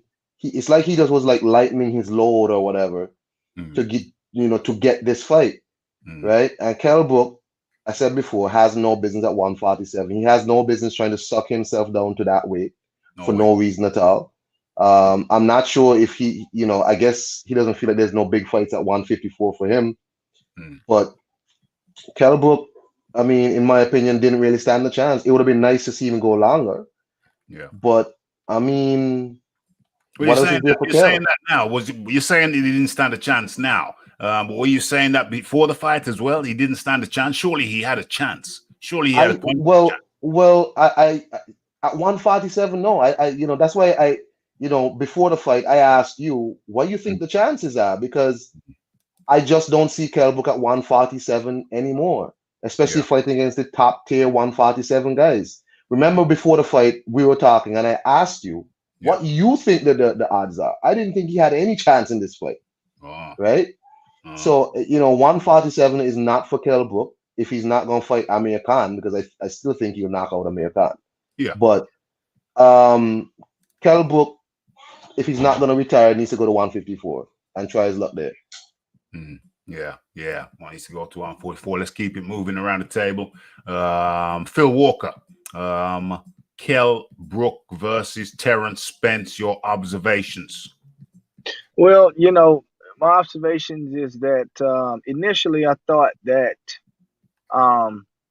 Kel Brooke had a chance during that fight, because, I mean, at the end of the day, he's had most of his success at 147 pounds, right? He is literally that's what we know Kel Brooke for, right? Being good, being a pretty decent fighter at 147 pounds. So initially, I had no other reason to think that he wouldn't give Terence Crawford a good fight, right? I did have Crawford winning the fight, of course, but I thought that Kel Brooke would give Crawford some problems if Crawford came out and fought like he fought against Kavaliauskas. But Crawford came out. He didn't start as slow as I thought he would typically start. I mean, at the end of the day, he finished Kel Brooke. I kind of went against traditionally how I think about fighters that fight at larger weight classes and burn themselves down. Typically, when you do that, you're not as effective as you were before you left that weight class. I kind of went against that, considering how he fought against Spence, how he fought against Porter, and these guys are top-notch welterweights. So I thought it would initially be a good fight, but Crawford proved that to be absolutely 110% wrong. But at the end of the day, I personally think that Kel Brooke, right now, I think he's in a sunken place, man, because for him, he can't move up to 160 and fight anybody. He doesn't belong at 154 pounds. I think all the best guys, he can't beat any of the best guys at 154. And it's evident now that he's having trouble with these guys at 147 pounds, the best guys in the division. I think, it's about time that he finished his career fighting somebody like Amir Khan, something that people's been clamoring for such a long time. And that'll be a good way for him to go out, I think would predictably be a win. Because right now, 154 pounds, he wouldn't be effective, and he's clearly not effective at 147 pounds, and he definitely don't want to go up to 160. So there you go, man. He's just kind of in a bad place right now. His better days are, of course, behind him, and he just needs to come up with a escape plan. And I think Amir Khan would be the guy for that, and he could retire and make some money on his way out the door with a good win. Yes. Okay, so we got Leighton Evelyn. Your take on the fight, Leighton? Yeah, well, at most of us in Britain, we knew Kel finished. He's not the same fighter that he was 3 years ago. He only fought Stripper, some other guy, and he didn't look impressive with that. We all knew over here he didn't have a chance because he got knocked out by a short right hook, and it wasn't even on the chin; it was just in the face, and it sent him across the ring. He's got no punch resistance anymore. His punch resistance is completely gone. So if I was in, let me come in there though. Let me come in there. People seem to be overlooking the fact that he drained down to 147. That could have had a detrimental effect on his performance, could it not? No, not with the WA, because the IBF you've got to keep that weight up, and so the draining, that's what killed it. This is a WBA, is it? And it but regardless, he still had to drain down. He still had to go through the process of draining down. So it don't matter if you rehydrate. But he was doing that for weeks. He was doing that for weeks. He was been hitting that weight for weeks and training. So he was all right. Like he was fine with it. He fought that weight many a times. He knew the score. He still looked bigger. He still done well for the first 2 rounds. But his punch resistance is gone. He cannot take a punch. Simple as. He's too old. And it's time to get rid of it. What I'm asking is, did that weight cut have an effect on his punch resistance? Nah, he's just past it. I think he's past it. I think. Okay, so we got difference of opinion here. We got difference of opinion here. For and against. I think that weight cut had an impact on his punch resistance. Yes, I acknowledge and I understand that he's past the full bloom of his career. I understand that. But I don't think we should underestimate the effect of cutting weight. The guy looked like a skeleton on the weigh-ins. He looked like a skeleton. I should have had a picture of that, but he looked like a skeleton. And I know you have to acknowledge that could have been a factor. You're going to down the man. Yeah, let me say this. There's, Rafi and I, we always have our disagreements, but I have to agree with him on this one because you have to look at it this way. There are different variables why he lost the fight. Now, as far as the scoring is concerned, I had Kel Brooke win the fight. I gave him the first 2 rounds, and the 3rd round you could swing it however you want to swing it. I gave it to Crawford because I thought he nicked it at the end, but you have to add these variables. One, he hasn't fought at 147 for 3 years. Mm-hmm. And number 2, he always had trouble making weight before the Spence fight. That was the last time he ever fought at 147 before the Crawford fight. Mm-hmm. So that pretty much could have, that more likely could have played a factor to his punch resistance because again, he hasn't fought there in 3 years. He's been beaten up already against big punches like Golovkin and Spence, and so now this was going to be a telling factor. He did look like he was gaunt at that weigh-in. Yes, he made the weight, but he looked gaunt. Yeah. There's no evidence. There's no way to get around it. But at the same time, you have to, I think Leighton made the point, or maybe Khan made the point, is that Kell's best days are definitely behind him. I know Phil had said that. And he just, I guess just given the fact that, it is also possible that maybe he just, despite the other variables, perhaps he's just not good enough to compete with those other 147 guys. He's just not able to do it anymore. He just can't do it. As much as he wants to try 154, no, I never saw him competitive at 154, even though he campaigned there once. But he hasn't fought anyone on world level, other than what I wouldn't call him world level, but Michael Sarafa. I mean, he's decent, but Michael Sarafa is not really a top tier fighter. But other than that, I just think that I have to lean to the point that look, he hasn't had he hasn't been at that weight class for such long stretches of time. 3 years is a very long time, and he's known to blow up in weight after fights. He's never been the most disciplined fighter. He's like blows up to close to 200 pounds walking out of the ring.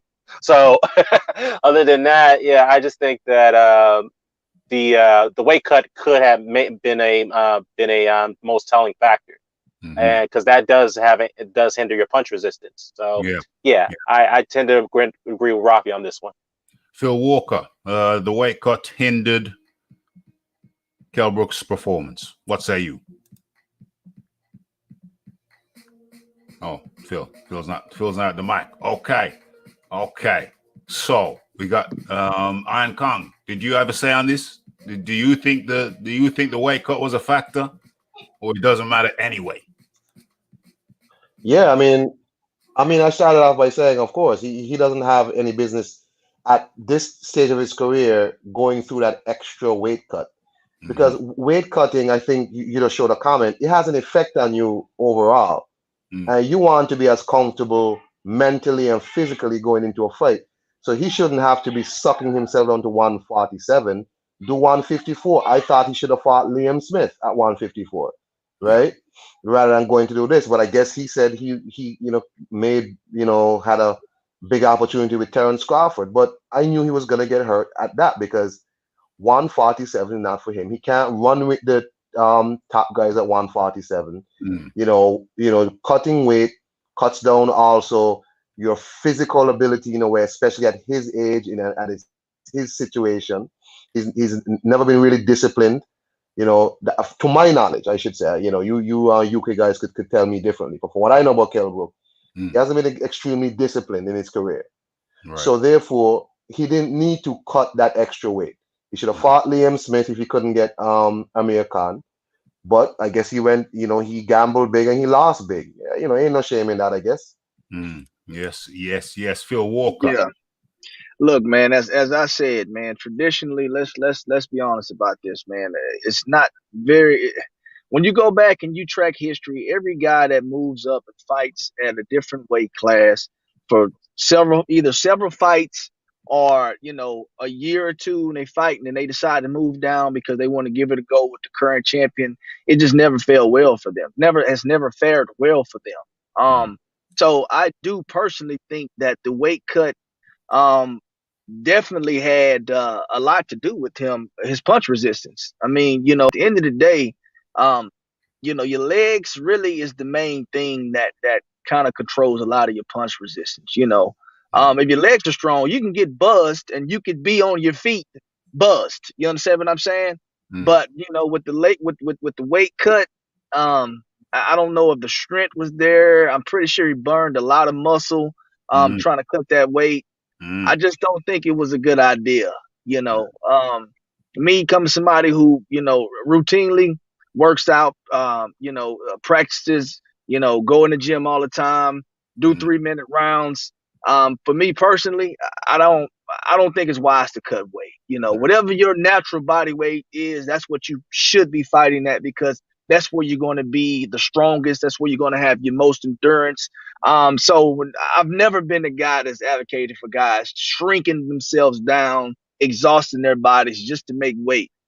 Some guys can do it, but when you're an older fighter, when you're a veteran, you have close to 40 fights, like Kel Brooke does. I just don't think it's a good idea. And we've seen it. He's fighting against a guy like Crawford, who's probably naturally 147 pounder, right? I don't think he has any trouble making weight, because you know why? It's a lifestyle for him.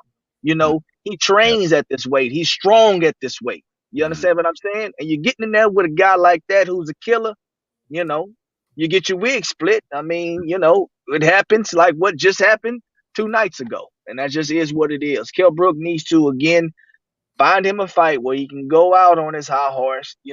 He's got a strong base. They love him. Don't make this ugly, man. You still got a chance to salvage your career, and I think that's what you need to do, because again, as I mentioned, he's not gonna be a champion at 54. He's not gonna be a champion at 47. He's not gonna be a champion at 60. He needs to find one top guy, preferably Amir Khan, and he needs to win that fight and make him some money on his way out. Period. Leighton Evelyn. Hey, Rafi, real quickly, man. I'm gonna go ahead and head out of here, man. Thanks for having me, guys. Take care. Yeah, man. Much appreciated. That was Dan, the man. Much appreciated. Thank you, brother. 100%. 100%. Leighton Evelyn, what should Kel Brooke do next? Well, the only thing left is like what Vic said, is the Amir Khan fight.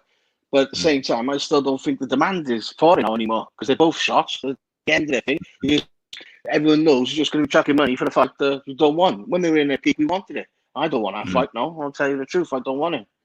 I say Amir Khan, and then quit, because it ain't good getting punched in the head like this. Like another man said, a doctor told me, a man's not supposed to get punched in the head.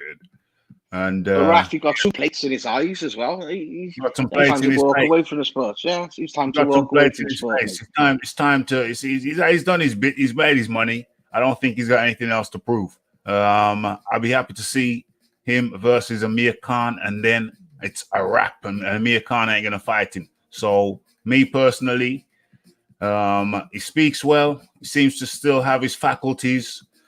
Quit while the going is quit while you're ahead. You don't look ahead here, but I guess he's ahead in life. He didn't win this fight, but he's ahead in life. There's no shame in losing to who could be the pound for pound best in the world. Iron Kong made a good question, Leighton Evelyn. Can Kel Brooke beat Liam Smith at 154? Nah, he's past the Brad fight. I could see he's past it. He got no punches. Liam will knock him out, mate. Everyone just go straight for him for now. Because that punch that Bud hit him with, it wasn't exactly a power punch, is it? Do you know what I mean? And if Liam hits Liam, it's a lot harder. I think it was a power punch. Only on the basis. Yeah, only on the basis that he wasn't expecting it and it rocked his head back. So that's to me, that's the definition of a punch, which even though it's probably originally wasn't a power punch. It was one like a proper kinetic punch that goes right from your leg all the way through your hips. That's a power punch. When it goes right through you, it's kinetic. That's a real power punch. A little short right up. That's not a power punch. It's not a power punch. It's a hand punch. But it's not a power punch. But if it catches you right, if it catches you when you're throwing and not expecting it, and it rocks your head back, then it has the effect of it. That punch wouldn't have knocked out any elite fighter. Well, let me say this right here, man. I think Terence Crawford power is clearly underrated. I think it was a good shot. Yeah. You don't go flying across the the ring for it was a great shot. I'm not denying it wasn't a good shot. I'm not saying it wasn't a good shot. But you can say it's not a proper power shot. No, but the effect was that of a power shot when you walk into it. If you get Sean Porter with that, do you think Sean Porter would go down? Do you think Terence Spence would go down with that? Probably not. Probably not. I mean, I don't. Again, which goes back to the whole punch resistance conversation. Do I think Sean Porter goes down on that? No, I don't think so. But again, Porter is strong at 147 pounds. Yeah. Think about it when Earl hit him during that fight in those later rounds. I mean, Sean literally was his legs is the only thing that kind of kept him up. You know what I'm saying? He dipped. He dipped. So he's strong at that weight. Kel Brooke's just not strong at this weight, man. But age is a factor as well. His age a factor as well. Age is a factor. He's coming to the end of his career. Them boys still got a few years. Age is a factor. His training, his partying, his taking the drugs. They've all ruined his body. That's why I'm saying to him, mate, just get out of the sport, mate. Just get out of the sport. Get out of the sport. Iron Kong. Where are you? Oh, he's gone. It's there. It's not on the screen. That's why Iron Kong. Where'd you go? Yeah, thanks for popping on. Much appreciation. Okay, so Phil thinks he's got another fight or two left in him. Leighton Evelyn saying just pack your bags and go. I'm saying fight Amir Khan and then dip out. But Amir Khan's not going to fight you, so effectively you keep what's left of your health. Keep what's left of your health and move. Keep it moving. It's a good point that Leighton made. I don't think Porter would have dropped from that. I don't think Spence. Well, we don't know about Spence. We don't know. We can't talk about Spence because we don't know where he's at. But Porter wouldn't have dropped from that. Yeah, I think it's time to get to stepping. You've done your duty. You've done some good things in the game. You've only lost to the best in the game. So I say, call it a day and stroll off into the sunset. Kel Brooke, if this is your last fight, even though you lost, we salute you. Yeah, you was a warrior. Regardless of anything else, you were a warrior. Okay. Yeah, I agree with you, Ref. Kel Brooke has nothing to hold his head down about, man. He's had a wonderful career. And again, like you just said, he's always stepped up and fought the best guys. He fought Golovkin when nobody else wanted to fight him. He came down and he fought Spence when nobody else wanted to fight him. He wanted to defend his title. So yeah, again, man, he's had a wonderful career, and I think he deserves to go out however he decides to go out. And I think the Amir Khan fight, which something people, whether they want it now or not, I think that'll be a fight more so for him, less than the fans, right? So again, he can go out however he decides. Doesn't matter. I'm still gonna respect him the same. He's been wonderful for the sport. Yes. Yeah, I agree. It's good fighter. Good fighter, great fighter. Took on the challenges. He didn't shirk. He never ran from the battlefield. He has the hallmark. That's the hallmark of a warrior. And once again, I say, Kel Brooke, we salute you. Okay, so I think right about now, it's let me have a look at the time situation. Okay, so we're wrapping this up real smooth like, but we have to talk about, hold on, let me drop this thing down just a little bit. Yeah, we got to talk about the ladies. Let me stop sharing that. Okay, so who do we talk about briefly as we wrap this up? Okay, the Anthony Joshua thing, I'm going to come back and do that tomorrow. We're going to do the Anthony Joshua thing, what Eddie Hearn said about Anthony Joshua. We're going to do that tomorrow. I'm going to come back. I promise you. Iron Kong, I had to slide off. Yes. Much appreciation. Much appreciation to you and Dan, the man, for coming on. I promise you we're going to do something tomorrow as well, because there's been a lot of topics. So just want to briefly touch on the girls. Let me bring up a picture of the girls. Where are the girls? I've got the thumb. Hold on, I should have the thumbnail. I should be able to click a button right here. And bring up the girls. So Leighton Evelyn, while I'm looking for the girls, you want to talk about Rachel Ball and her fight? Yeah, like one. I thought she done well. I did. I had her winning it quite comfortably. The other little girl, you could see she was very skillful, but she was a world champion from a week down below. She had much more fights. She had more experience. But Rachel Ball still done her like. She's done it quite comfortably, I reckon. Yeah. And the Katie Taylor fight, so that was just a complete class act by Katie Taylor. It was like a mosquito and a slug fighting. She was just too fast for her, way too fast. She had no speed on her at all. So Katie just give her a 10-round beating, like, to me. Yeah. So good action, huh?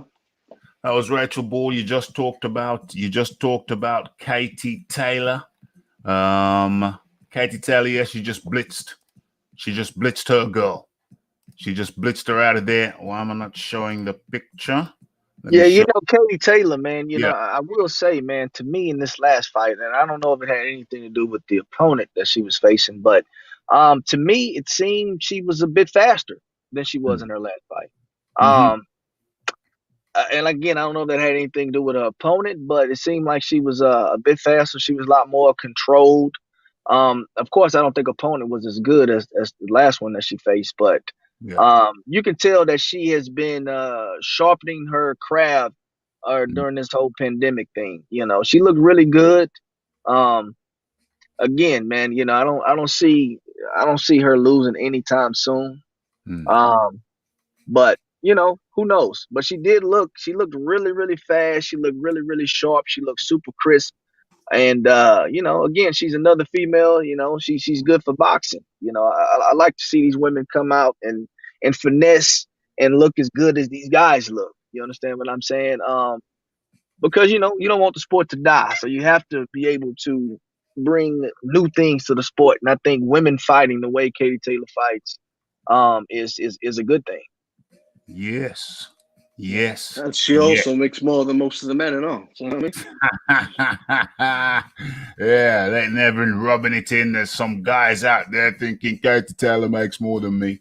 But you know what? I think these days I'm kind of enjoying the top level women's fights. They're 2-minute rounds, so I don't get time to get bored. As soon as the round starts, boom, it's finished. So I think none of this stuck in that. They fight the best all the time. You know what I mean? Yeah, straight in. Fight the best. Yeah. Fight the best. Best fight's the best. Best fight the Yeah. best. 100%. Yeah, absolutely. I agree with that. The best do fight the best in the women's. Yeah, and so yeah, I mean, it's only 2 minutes. It's not a hardship. If you don't like the fight, it's over pretty quickly. You know, the 2 minute rounds, 12 minutes. What's that? 24 minutes. Oh yeah, and the break, 1 minute for the break. Yeah, add that in. I think I don't mind the women's fights no more. I really don't mind the women's fights no more. And of course, there was Terry Harper. Terry Harper. Her fight was interesting. Let me talk about Kate. Let me talk about Rachel Ball for a second. The issue with Rachel Ball was that she was rushing it. She was excited. She was rushing it. She was focused on getting her gal out of there, and as a consequence of which she was rushing the thing. She was rushing the thing. So it was an interim championship fight, and I think she was just anxious to get in there and make a good impression. But I think next time out we'll see Rachel Ball a little bit more composed. So yeah, it's all looking good for Rachel Ball. And then there was Terry Harper. Okay, Terry Harper looked very sharp. I think she was focused and determined, and she really wanted to get her gal out of there. And I think it was in the ninth round. In the ninth round, she accomplished her mission. She got great punch variation. The thing I can say about these girls is the Terry Harpers, the Rachel Ball, they really work on their technique. And so it makes it kind of pleasurable, even if they're a little bit overpowered. Even if you can say they're a little bit overpowered, they certainly don't shirk. They certainly don't shirk in the technique department. They seem really focused on their technique. And like I said, the 2 minute rounds, it ain't too bad. Harper broke her hand. I didn't know that. That's unfortunate. She needs to heal up. Take her time and heal up. Will is out of here.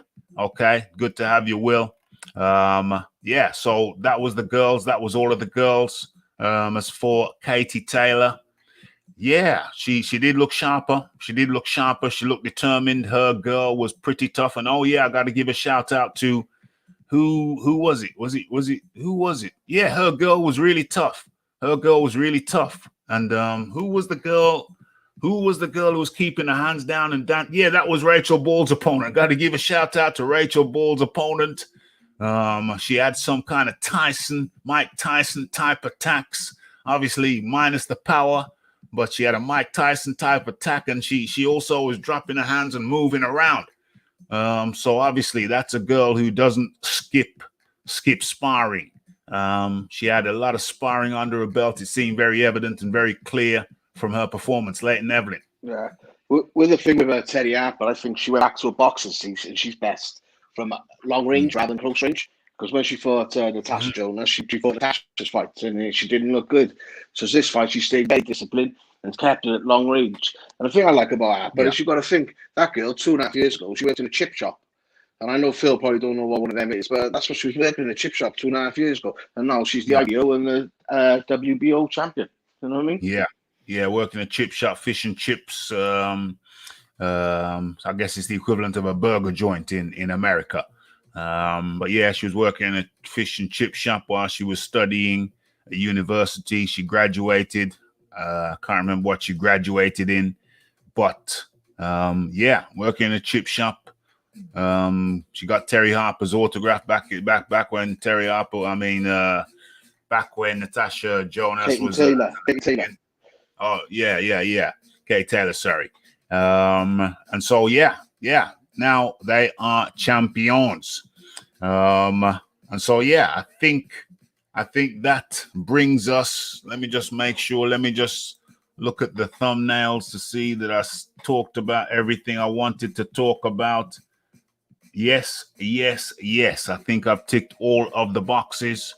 And remember, we started off talking about why Tyson Fury is not fighting in December, not fighting in the UK in December. Now it turns out his next fight is likely to be in the US of A. So, you know, what a merry-go-round. What a rigmarole. What a merry-go-round. I think there's a chance I might lose the bet. I might lose the bet to Scott 70. There's a very good chance that Tyson Fury will be fighting Deontay, the Bronze Bomber Wilder, next. All this arbitration malarkey is just that to me. It's just malarkey. Because to me, as I said before this, Tyson Fury was always going to be fighting Deontay Wilder in the first half of 2021.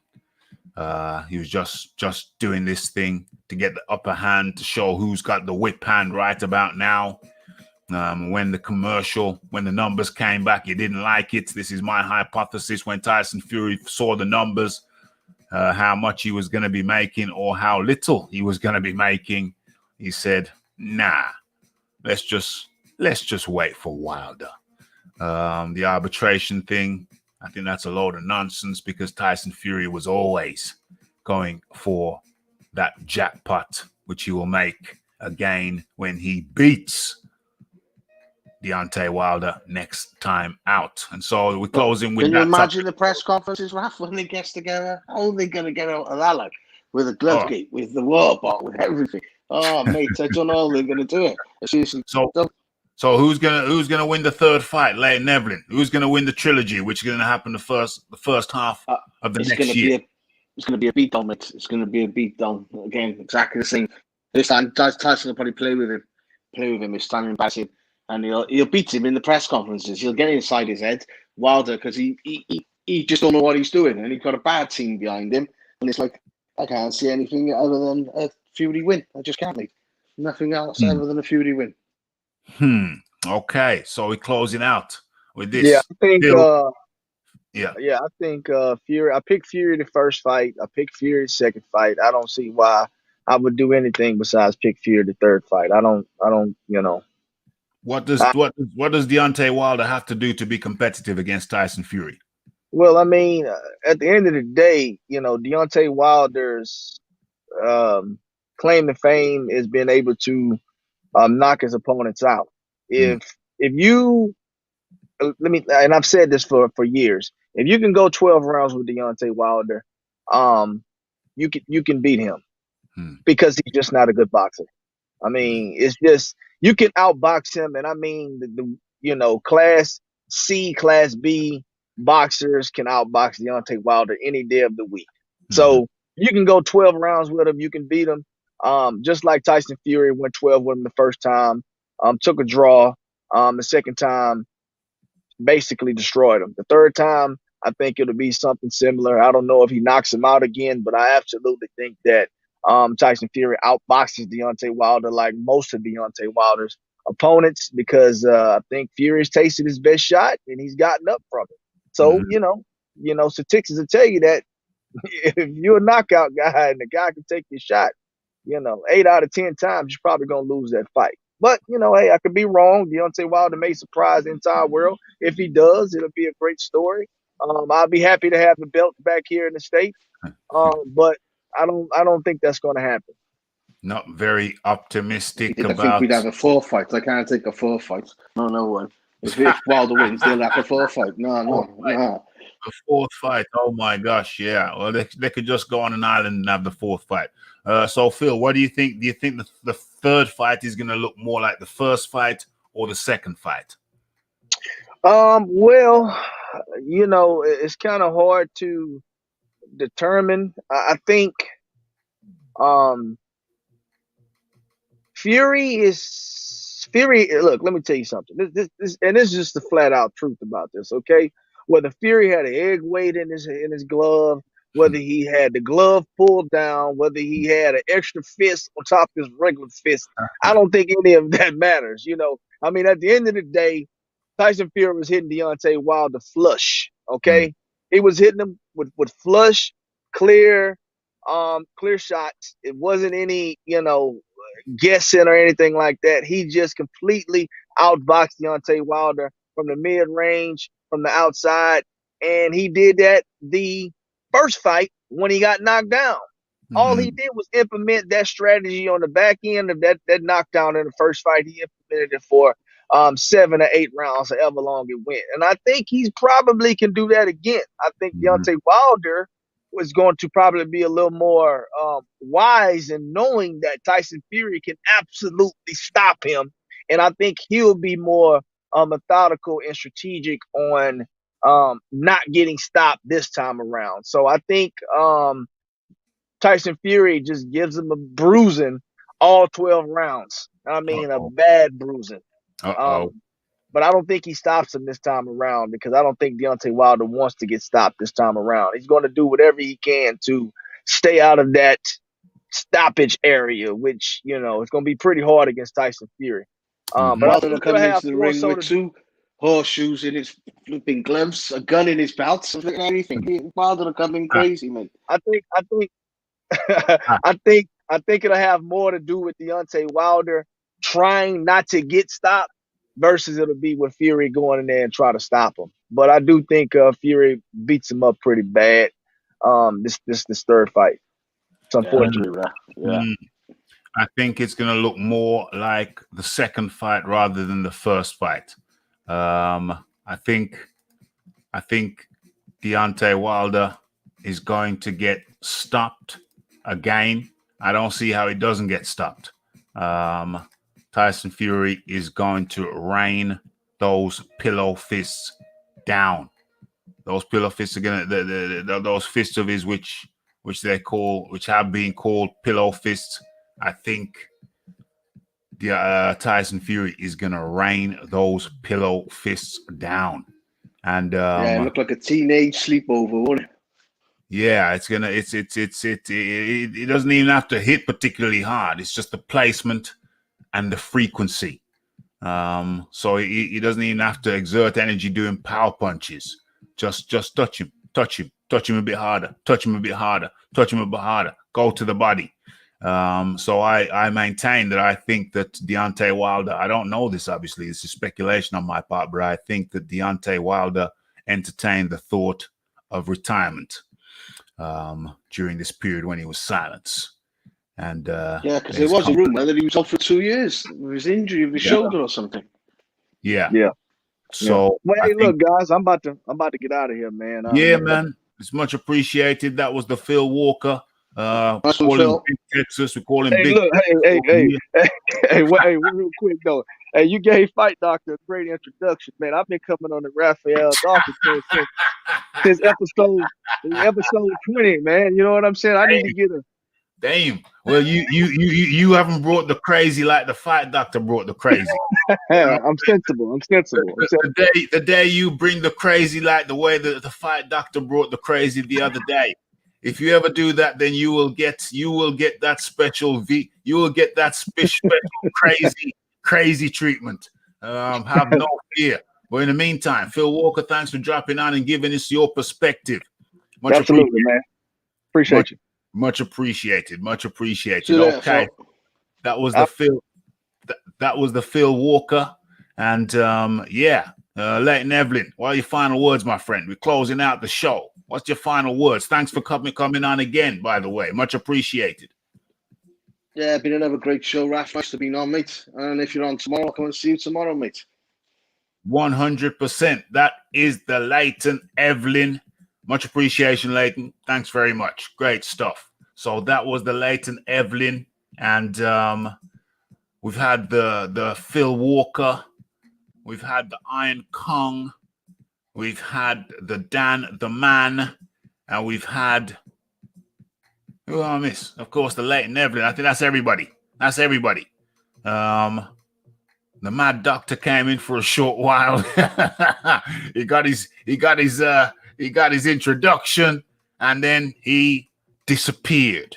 But there'll be chance again tomorrow.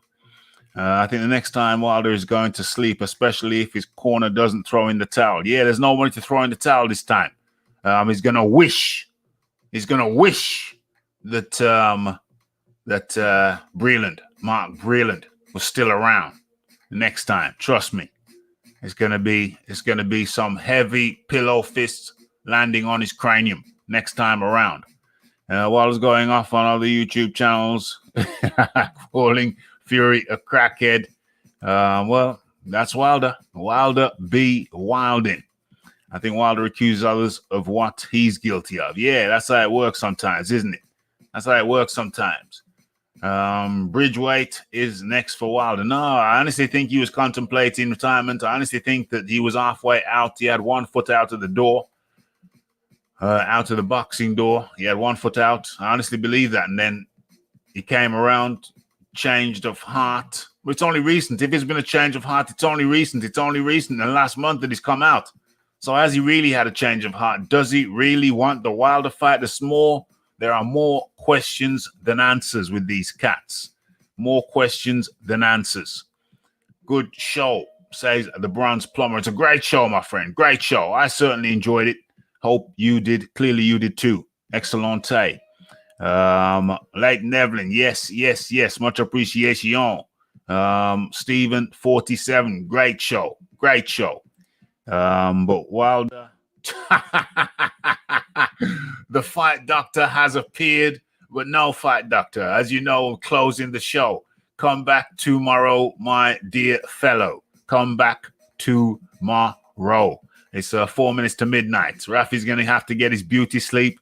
Got a busy day tomorrow.